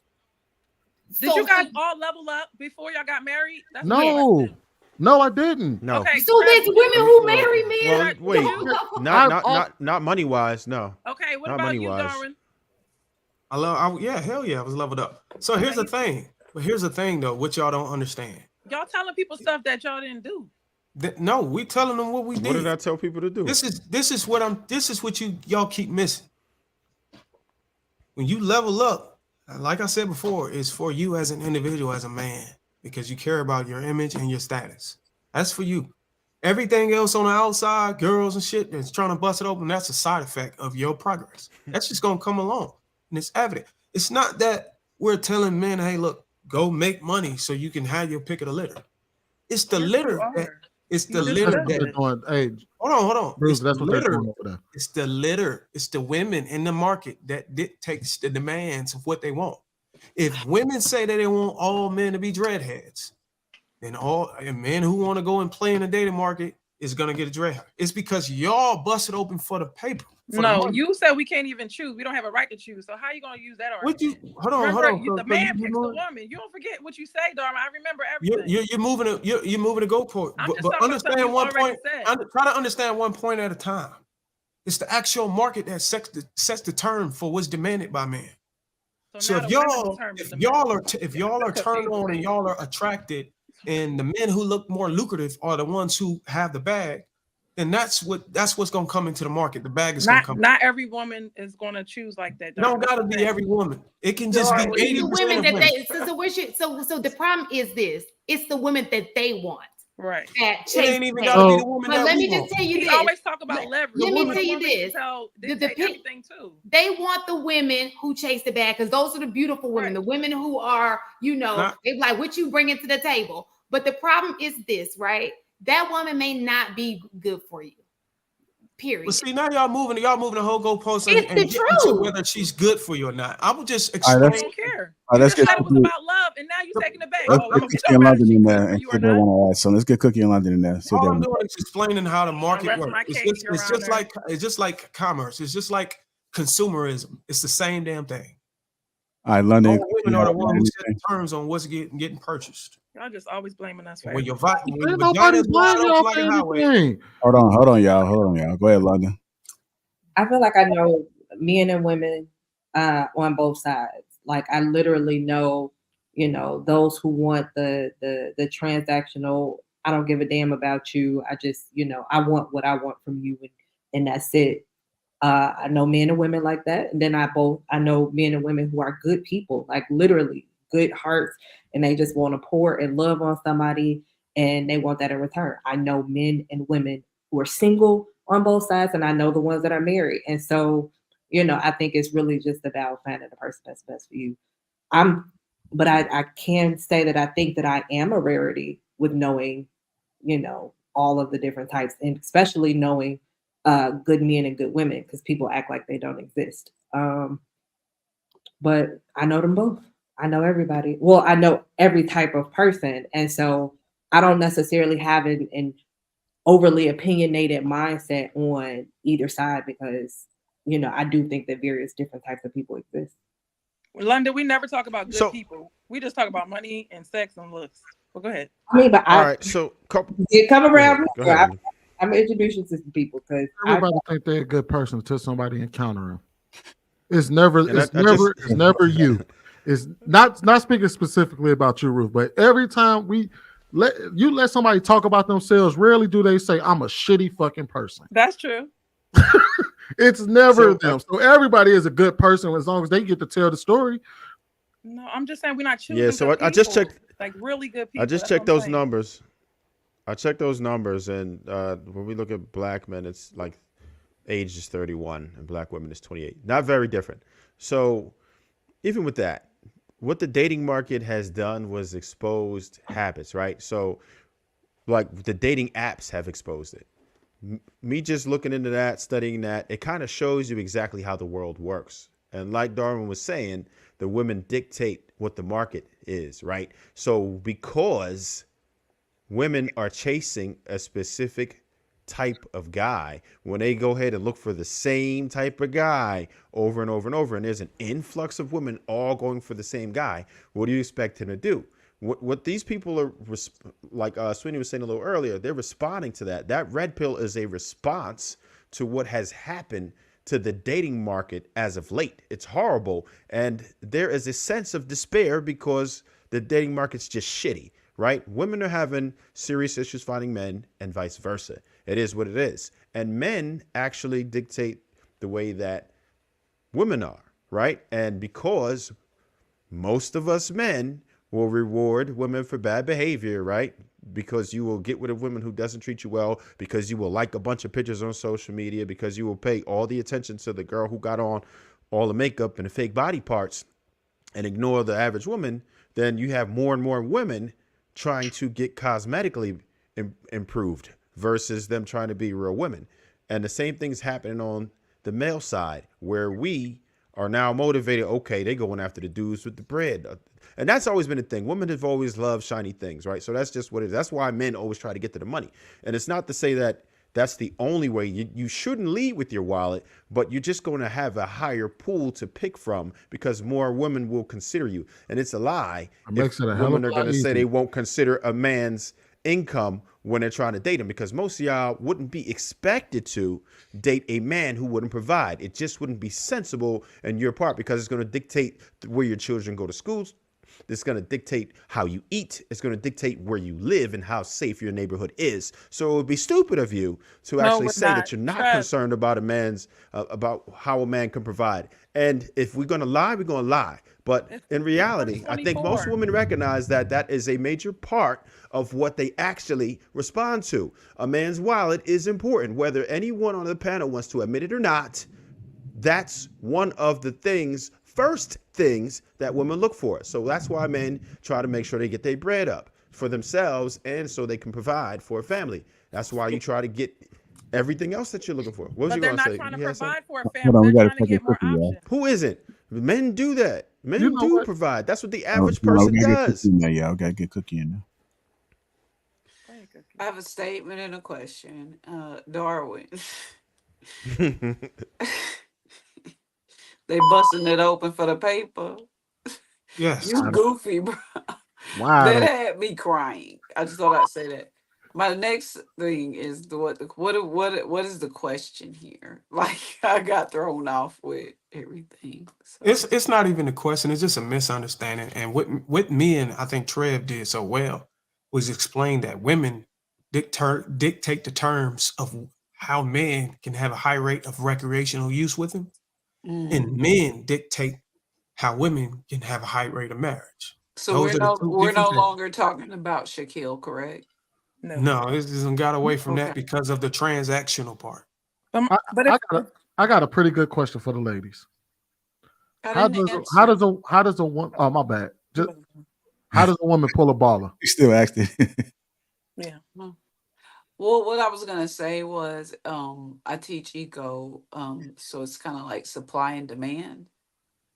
And I think if everybody can start looking at relationships like supply and demand, what the men are trying to say is that there is a trend, which they don't judge y'all by or us by, that we don't mess with broke people on a regular basis. We're looking for a man that can financially take care of us.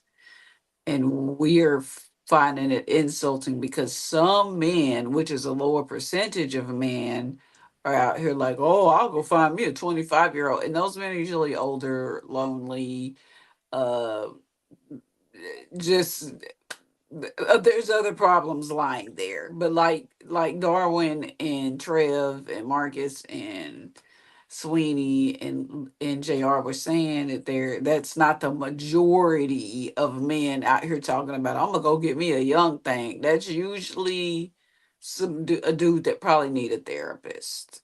I mean, because at that point in life, they know that young woman don't want nothing but their pocket, and they might be okay with it. He might not be a therapist, need a therapist, BBL Tracy. but the thing about it is y'all are all saying the same thing. So that's why I was laughing. But as far as Shaunie and Shaquille go, I can't speak on that because I'm I'm very close to the family. So I must plead the fifth. So Sean, how does a woman pull a baller? Who, me? No, I was asking Shane. I never Get out your phone, Shane. I answer the question for you. No. I want the ladies' answer. Hold on. How does a woman pull a baller? Yeah, how does a woman pull a baller? If you had a classroom of women and they was all talking about we want a man that's gonna take care of us and got a nice little check or whatever, how do I get him? It depends on the baller. Yes. What is his profession? Please tell. He's a baller. Come on now, we ain't got to. How do I pull a man with money? Y'all making this. No, but what we're trying to say is so it's not a one size fits all. A CEO is not going to rock the same as an NBA player. Like there are just two different types of women they're going to be rocking. I wanted to give him an answer. Give me an answer. Y'all be trying to make this shit more complicated than trigonometry. No. Come on now. I think it is though. Level. So I would say there is a difference. Baller, in the sense that we call it baller, not they want to money. So you mean like the literal douchebag baller? No, just a man. They want a man with some money. Give them the basics. How can they? Let's say they want to catch it. They want to try to pull as many of these type of men with money as possible. They're trying to cast a wide net. How would they do it? I don't know. I'm going to step outside. At the NBA, NFL, I don't know how they do that. Okay, but if you want a sophisticated, come on, 2024, you don't know how these women are doing it. Listen, if you're not these women, I'm not. That's not mine. You don't that's gotta be these women to know. We would have a baller then if that was the case. I don't want to. I don't know. Y'all just don't based off of what you've heard. Go get a BBL. Just okay. Shan, like just based off of what you've heard and the dating market and all of that. If you had to go to a room full of 20 women and they asked you, how do I pull a baller? How do I cast a wide net? What would be your 5 bullet points? Oh, I can do that. Thank you. That's all I'm asking for. I can't do. I don't know how that. I can tell you how to get a man who has power. Go ahead and explain that. Explain it. You got a man that's got power now? Shut up, Bruiser. Damn it. Look at that face. A certain type of man. So one. Oh, bad, brother. I ain't meant to tell you to shut up. God damn it. Do you want me to narrow, like really, get an etiquette class, cut those nails down, new colors, take that color out of your hair that's not natural looking, become, well versed, expose yourself to different types of atmospheres, different types of people. Be comfortable speaking to people in a respectful manner. Just etiquette, knowing how to present yourself in a modest but you can be a little sexy, but it needs to be, be more on the modest side. So if you're trying to get a 20-year-old baller, you just need to look turn that all the way up. You want to get a baller, you better be all the way. I'm talking about hanging out everything. So I got you're talking about like a rapper or something, like a I'm rapper. just saying, a brother Entertainer. with money. I'm just saying a brother with money. How Cookie, you for the 1%ers? Let's go ahead and get Marcus, and I think you had a question, a statement. Go ahead, Mark. Cookie in London. I got a question for y'all. If I offer somebody $40 for some sex and she takes it, what is that woman? She a hoe. Okay. If I offer her $300 for a date and she takes it, what is that woman? She's a whore. No. If I offer her $10,000 for a 6-month relationship, what is that woman? She's still a whore. If I offer you $6 million for a marriage, what is that woman? She's a expensive This is your ass partner. wife whore. She's a former whore. Deal. She's a prostitute. A hoe is a woman who married? busted open for no money. I have a question. How did I get brought into that? She's a former whore that's Hold now on. your wife. I just wanted to include you in the conversation. Hold on. London, Future ex-wife. hold on, y'all. London said she had a question. What's your question, London? How did I get brought into that question? But I want to include you in the conversation. Do you disagree with any of her answers? So I think that the sexual aspect of it is what makes her a whore. But I don't necessarily think trading money for time is being a whore, because that's what we do for work. That's what we do for a living. We trade, we get paid for our time. So You know what's ironic? When pimps set hoes out on the track, or when they turn them out, that's one of the literal first things that they explain. It's that you already trading time for money. Pimp So hands strong. most people sell themselves anyway. Why not sell all of your stuff? That's 101, literally. One at a time, y'all. I have a question. So families who Pimp C bet it, said it best. so families who vet a family and they do arranged marriages, what do you consider that? It's called Pouring marriage. out your Familiar hoeing. Think about it. I'm selling my daughter for that kingdom over there. That's still prostitution. Some cows. What are you talking about? Ain't no kingdom. It's some cows. It's familiar hoeing. It ain't no way you They can pimping spin out that. their daughter so they can get a piece of the pie. But you know what's crazy? Whatever you like. I haven't said a lot, but you know what's crazy? When I first started coming on YouTube, I used to tell people, "Oh, the marriage thing, I don't know," and that's why, because it's just another form of prostitution. Damn, that's y'all serious? That's only if it's transactional. If it's not transactional, it's Exactly. not. But if it's transactional, I agree. That's exactly I'm what not it is. talking about myself. I'm talking about from the outside looking in. Like, if you got a family that's trying to get with another, trying to marry their daughter off to the prince of another kingdom simply because y'all are trying to merge kingdoms to become more powerful, that's a transaction. Yeah, that's hoeing. That's pimping and hoeing. You pimping out, hey, King Arthur, you was pimping out your daughter, bro. So, Country Cookie, what was Shaunie's situation? I can't speak on that. Okay.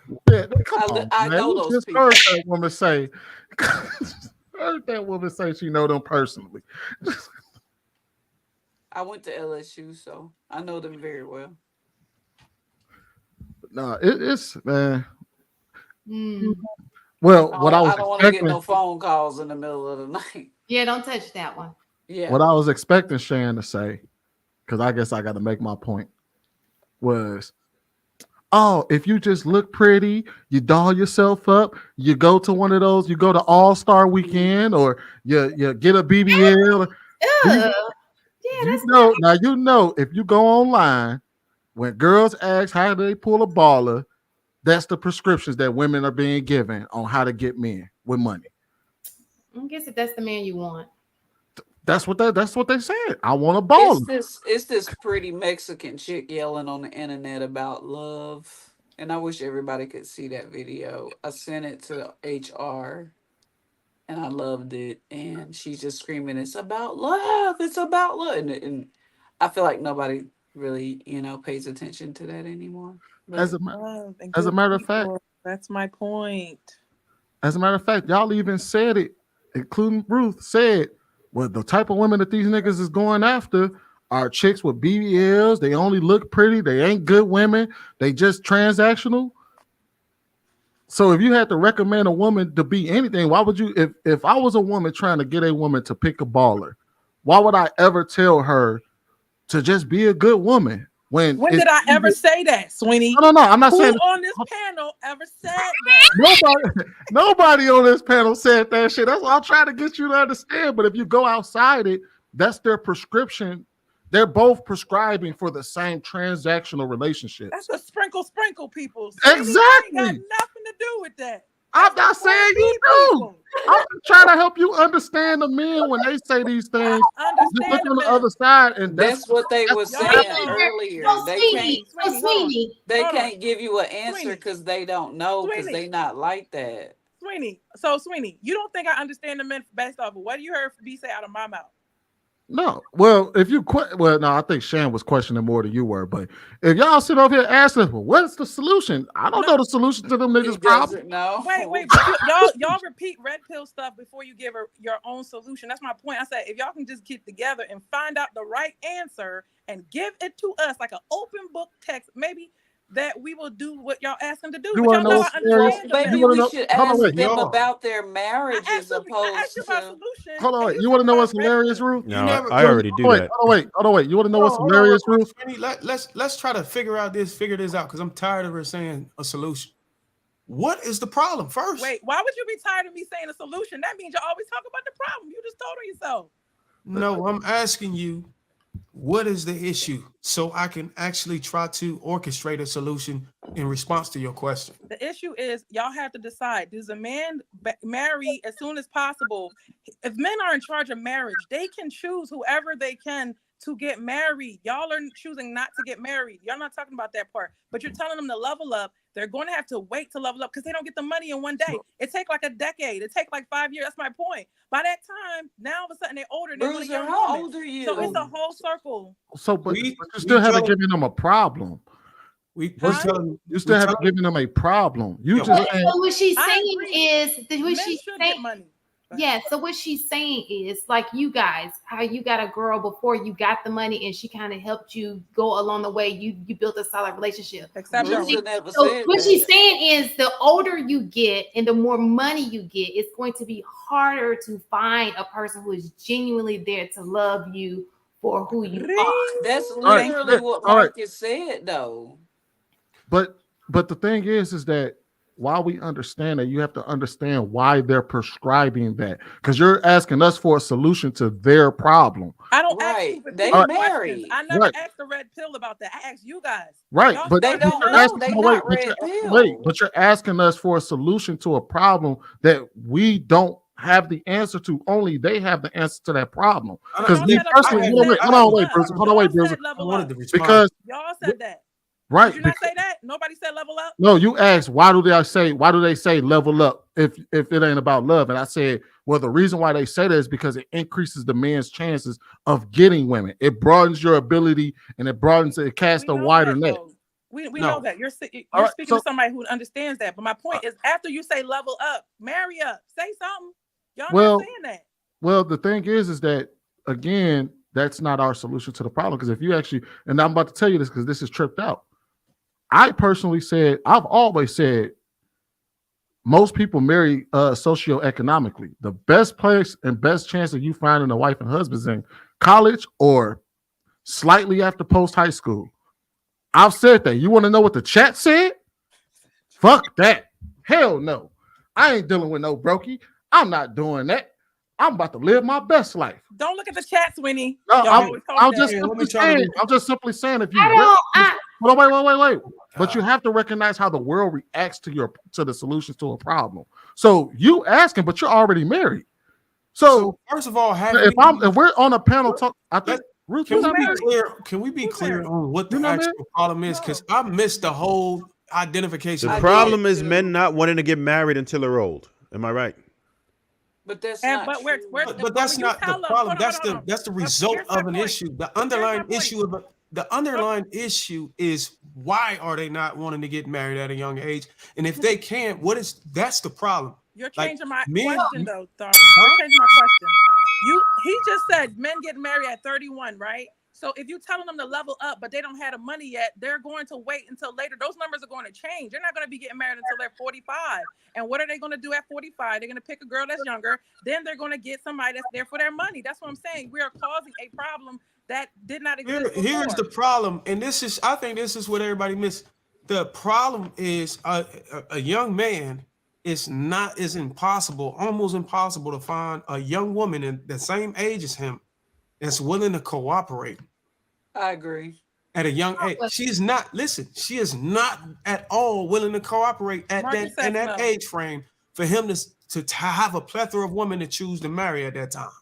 She is pursuing her independency and her opportunity to put herself in a position so she can have her own lifestyle and dictate the terms in her own life. That's not every woman. Some people choose to have a family first. I'm saying most women coming out of high school, especially if they don't have a father in the household, and they having to cover down from being raised from a single mother to help out raising her younger siblings and stuff. She finally got the opportunity to make decisions for herself.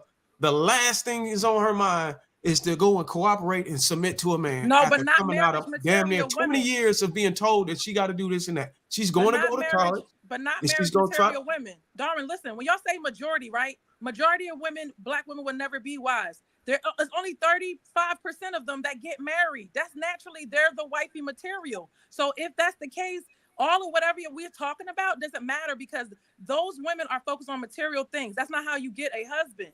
Which is the reason why you got the prescription that you got for men. So let me say this. Let me say this because this is bothering me, right? And we talk about this every single time. Y'all love to sit here and say women are not they don't give you a chance. When every single one of you, I bet, and when you were in your 20s, had a girlfriend. It's niggas right now in their 20s got a girl that's riding for their ass and they ain't got no money. And guess what? He gonna sleep on her. He gonna talk to her for a minute, and he gonna move on to the next. He gonna break. Why is it that you can speak so broadly about men? Because it could be your daughter one day. Let's just talk. He gonna sit there. He gonna play like he is. He's the boyfriend. She's the girlfriend. He gonna ride it out. She may stick with him for 2-3 years, and guess what? He'll never put a ring on her finger, and then be on to the next one. That's what some people. Let's be realistic about the situation. That's not most men's reality. You realize that, right? That's not most men's reality. No. Maybe most of the men that you encounter, but it's not most men's reality. Yours? Most men. Was it yours? Was what mine? So was it yours? You had the option of getting married earlier in life, right? I don't know what age you got married, but you were the one that got the girls. If I cannot remember, you got the girl, so you could have picked the girl. So yeah, you're in the account that Shannon's talking about. You could have picked somebody to marry, and you didn't. You waited to get the best of the best. No, we're talking about was it a girl before your wife? Let me. Was it a girl before your wife who held it down for you, who you were in a relationship with? Now y'all trying to incriminate these men on. Wait. Even if that was, Even if that was, answer the question. No. Even if that was the case, let him get away. Even if that was, even if that was the case, you're saying, oh, did you ever have a woman that was when you was 18, 16, 17 years old? 22. 22. 25. I can answer that question. I had a girlfriend my sophomore year in college. We was dating for maybe about 6 months. I broke up with her. That's not what I'm talking about. And the woman, the woman that I got with right after her, my junior year in college, is the one I'm married to. Okay, but Darwin, come on, sweetie, come on. So look, let me talk about the one they let get away, ladies. We need to be realistic about that. They're not gonna do it. They're not gonna do it. But we know that she exists. That's true. So look, right, I've been vocal on this. Your wives, we're gonna get y'all a break. I had a girl. True, because his auntie told on him. But go ahead. Go ahead, Marcus. She ain't tell nothing that I ain't said before, and I already said I had overlapping girlfriends, and I probably cheated on them, and then came to the conclusion to stop cheating. Took a year break off. All the men that I know when I was outside on the block, all the niggas that was working packs did not have money and had girlfriends, pulling up, dropping stuff off, walking down the street, doing all that stuff. When I was in high school, the basketball niggas had girls and hoes, and the dudes that wasn't like lit, they would have like weirdo girls sometimes, or a girl that wasn't popular, or a girl that they used to see them walking home from school with. And when I was in college, her alone. the BSU, the Black Student Union, almost all of them had a girlfriend or they had hoes. It's very rare that you didn't have nothing. Marcus, you bugging. You just said you hung around a bunch of D-boys and basketball Yeah, that's players. a What we whole doing? different. That's a What we whole doing, different bro? ball What we game. doing? What we That's a doing? whole different ball game. But Darwin said that women are focused on their careers, but I chose to get Let me married just ask you a first. question, Ruth. Let me There's ask a you a lot of question. women that's Yeah, in we that gotta start mode. wrapping up, y'all. We gotta start wrapping it up. Let me just ask this one question. A man getting out of high school, he run into 10 women. Out of those 10 women, how many of them women know how to cook and show qualities of being a suitable wife and actually display that as what they lead with as far as positioning themselves for a relationship? Or how many of those women know how to twerk? They know all the lyrics to Cardi B and Your Megan Thee kids know how to Stallion. twerk. God damn it, Let me God tell damn it, you, Bruiser. one thing I'm about just a woman, saying. Stereotyping us. fast, God You damn want it, these Bruiser. men to marry? Bruiser, You want these It's like men to all marry black women? girls You is want these? Bruiser. They don't clean and they don't cook. You First of want all, these? Hold You on, let might me as just well say be a this. white man, Bruiser. Just Since do you that. can't answer this Call us the question, N-word. you can't. I'm y'all gonna want answer us the to question. do what y'all want us to do is marry these women that's being No. bred by whores, single mother whores, Oh. and they sending them out to the streets, and y'all saying, "Here you go, marry that." 30% of them are not. They're coming from a two-parent household. So for Bruiser, in all honesty, just like Trev gave us his story, if a woman is in love with you, she is going to listen to you. If there's a need in the house, like he said, his woman didn't cook when he met her, but she was with him. He knew that was a requirement for her husband, and she learned how to cook. Did you not say that, Trev? When you are with a woman, she is going to make a way to be whatever it is that you need her to be. Period. Let's keep it a bang. What Hold percentage? on. Cookie got a hand Wait, up. but she was never for the streets. I could say that. Right, I but wouldn't of try to course, you reverse. don't want a woman I would out not of try to the reverse street. that. Yeah, I would not try to reverse that. And that's another thing too. I'm tired of y'all thinking every woman for the streets, when every woman ain't for the streets. The woman y'all want is for the streets. Every but all guy's women a not for the cheater. streets. It's always Darwin. Every man is a cheater. We never I said just- that. I didn't say You would that. never hear You us say said that. and they find these good women and then they go off and they cheat on her or leave her for another. Like you just No, she said y'all don't marry her. Y'all don't marry her. So she said. I just No. want Yeah, to I say said you this don't so I marry can her. I go. didn't say you cheat. I do got a question though. I do got a question after Cookie. Go ahead, Cookie. My bad. I just want to say this before I go. I think there's a disconnect because I think two goal oriented people, like Darwin asked the question, who can cook, who's the good woman, and most of the time those disciplined women that came from two-parent homes had parents that were shuffling them in a certain direction. So like y'all said earlier, I'll take that everybody think they're a good person until somebody meet them or whatever. But a lot of the females that I know that were like that had a mission when they got to college. And like I was on the track team, so I wasn't thinking about, I can honestly say I wasn't thinking about marriage. I was trying to keep my scholarship.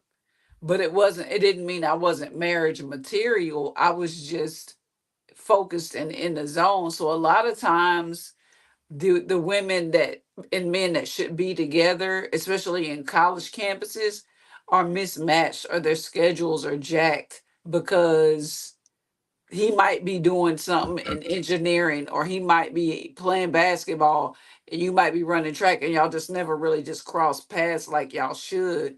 And all they're running into is the girls that's at the club with their feet on the wall with the bounce music going in Louisiana. Wop, wop, wop, wop. That's all that they see. I And fuck for 'em up. us, all we run up on are the guys that don't understand why I gotta go to practice every day. He a lame. Like, so it's just kind of, I feel like a miscommunication. And I feel like if we start earlier for a meeting space where with people with like life paths, that if this wouldn't be so much of a misunderstanding and a gap, because I believe that it is a misunderstanding, and all those people that want to be out there like that, twerking on the wall, getting married when they're 55, they should be together somewhere. I And agree with you. As a matter of fact, You I would get say married earlier. I would say this. So we gotta wait till they get humbled, and then when they get humbled and they have their kids and have their divorces, Then they come to you ready with the Lord, and they're gonna make you wait to have sex with them till marriage. Boy, Get with bye. her. I'm about to go, JR. I Hey, gotta go I get got up I got a early. question. I got a question for the ladies. What percentage of men do y'all say are good marriageable men? That's a lot of them. That's a lot of them. Man, just give me a number. I would say 50%? I would say 45%. 45? Damn. Yeah. Okay, Shan. I'm not answering this question again for another week in a row. I'll just go with what Cookie. Okay, fair. The two. Fair. And then London, 30 to 40. 30 to 40. Okay, and what percentage of women would y'all say are good marriageable women? The same amount. 15. So roughly about the same, right? 15. No, Ruth said something completely different. You said 35% of women. Okay. I say 15. That's You that's a being big too nice, separation. Ruth. Those are big separations. I think- they ain't say the I same. think They y'all might are- be getting remarried. I don't know. But I think y'all are being generous in y'all numbers. I think if y'all were I said more for the men though. Yeah, no. Even for the men, I think y'all are being generous for y'all answer. I think y'all will probably be. How you gonna ask me a question and then tell me I'm being generous? I'm just saying what I'm thinking. Let me just say what I'm thinking so I can make my point. It depends on where you are, though. It don't matter. He about to make the same point anyway. He gonna make the same point anyway. Let him go. Make my point. You I right, think y'all are Trey. being generous, but I accept y'all answers. Then we roughly about 10 or 15% away from from the numbers actually matching that, where the amount of good marriageable men are actually marrying the good marriageable women. Right now, women are hovering around 30-some percent. Men are also hovering around 30-some percent.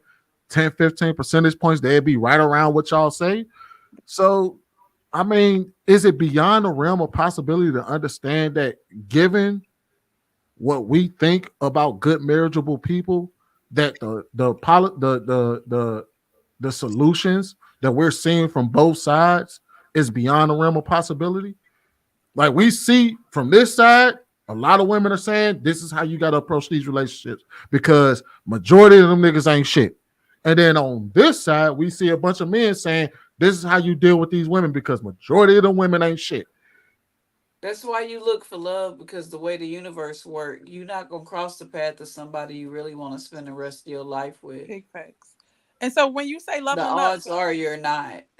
the men are not going to college to level up. It's my point. They'll never level up. Is my point. No, they're they not going to do it. Who not I'm going? It was nothing but black men in my college. No. I'm just listen. What I'm saying is more women go to college, right? My point is, it's a group of men that they're just never going to do it. Is my point. It's going to be a lot of them that do it. I see them all the time. It's good men working hard, yes, but there's some of them they're never going to get married or level up. And that's the people I'm like, if you tell them to level up, it ain't never going to happen. Is all I'm saying. Well, most people ain't gonna be able to make this. Hold on. Yeah, go ahead, London. Go ahead, London. So one thing that you didn't mention though, Sweeney, you said good marriageable people. We meet them all the time. Somebody that's good and a nice. They don't even have to be wholesome, but a nice person that you're like, oh, okay, they solid, but they're not your person, and so that dwindles down the number even further down because That's I really what I'm think, saying. If you ask me that number, I'm gonna say 2%. I'm not gonna say 34. I'm gonna say 2% of men do I feel like are compatible with me specifically.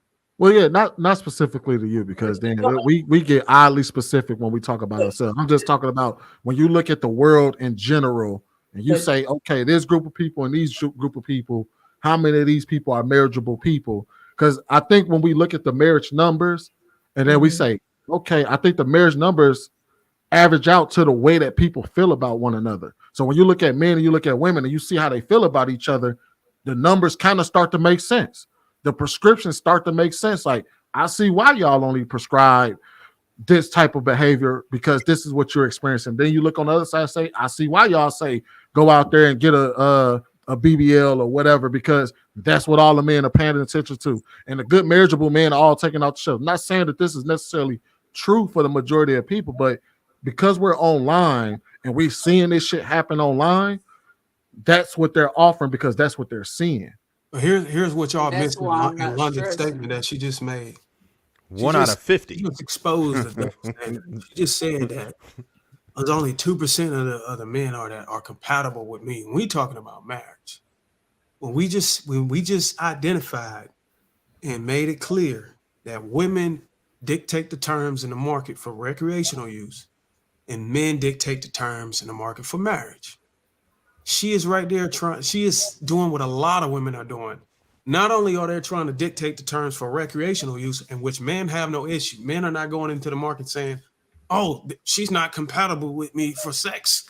No, you just got to have your bread right so you can get your pick of the litter. And we don't have no issue. We just go get our bread right so we can have the pick of the litter. But now they're saying you also have to meet my criteria for marriage as a woman. Whenever she is not the one who to dictate the terms for meeting the criteria, if she is to be a helpmeet in a marriage. Well, I just gotta love you. My only criteria is that I love you, and I love all of you, my people. But I have to go. Yeah, man, we got to go ahead and let me just go ahead and just close. We can still stay in the back chat, but let me read this one super chat real quick. Advanced Perception $5 says, if you want to defeat the red pill, stop giving F boys all the results, because whatever he says on the podcast was proven true by women. I want to thank everybody that has shown up tonight. Even if you are not in the chat, want to say thank you. Let's make sure we follow the people. I did drop the YouTube channel, so if you catch on replay and or you are in the chat right now, or you're not in the chat, let's make sure we go ahead and subscribe to their channels. Let's make sure we check out their IGs and see what else we got going good, whatever else they have going on good that you may be able to support. I want to say thank you guys. Another bang in the book, and we are out.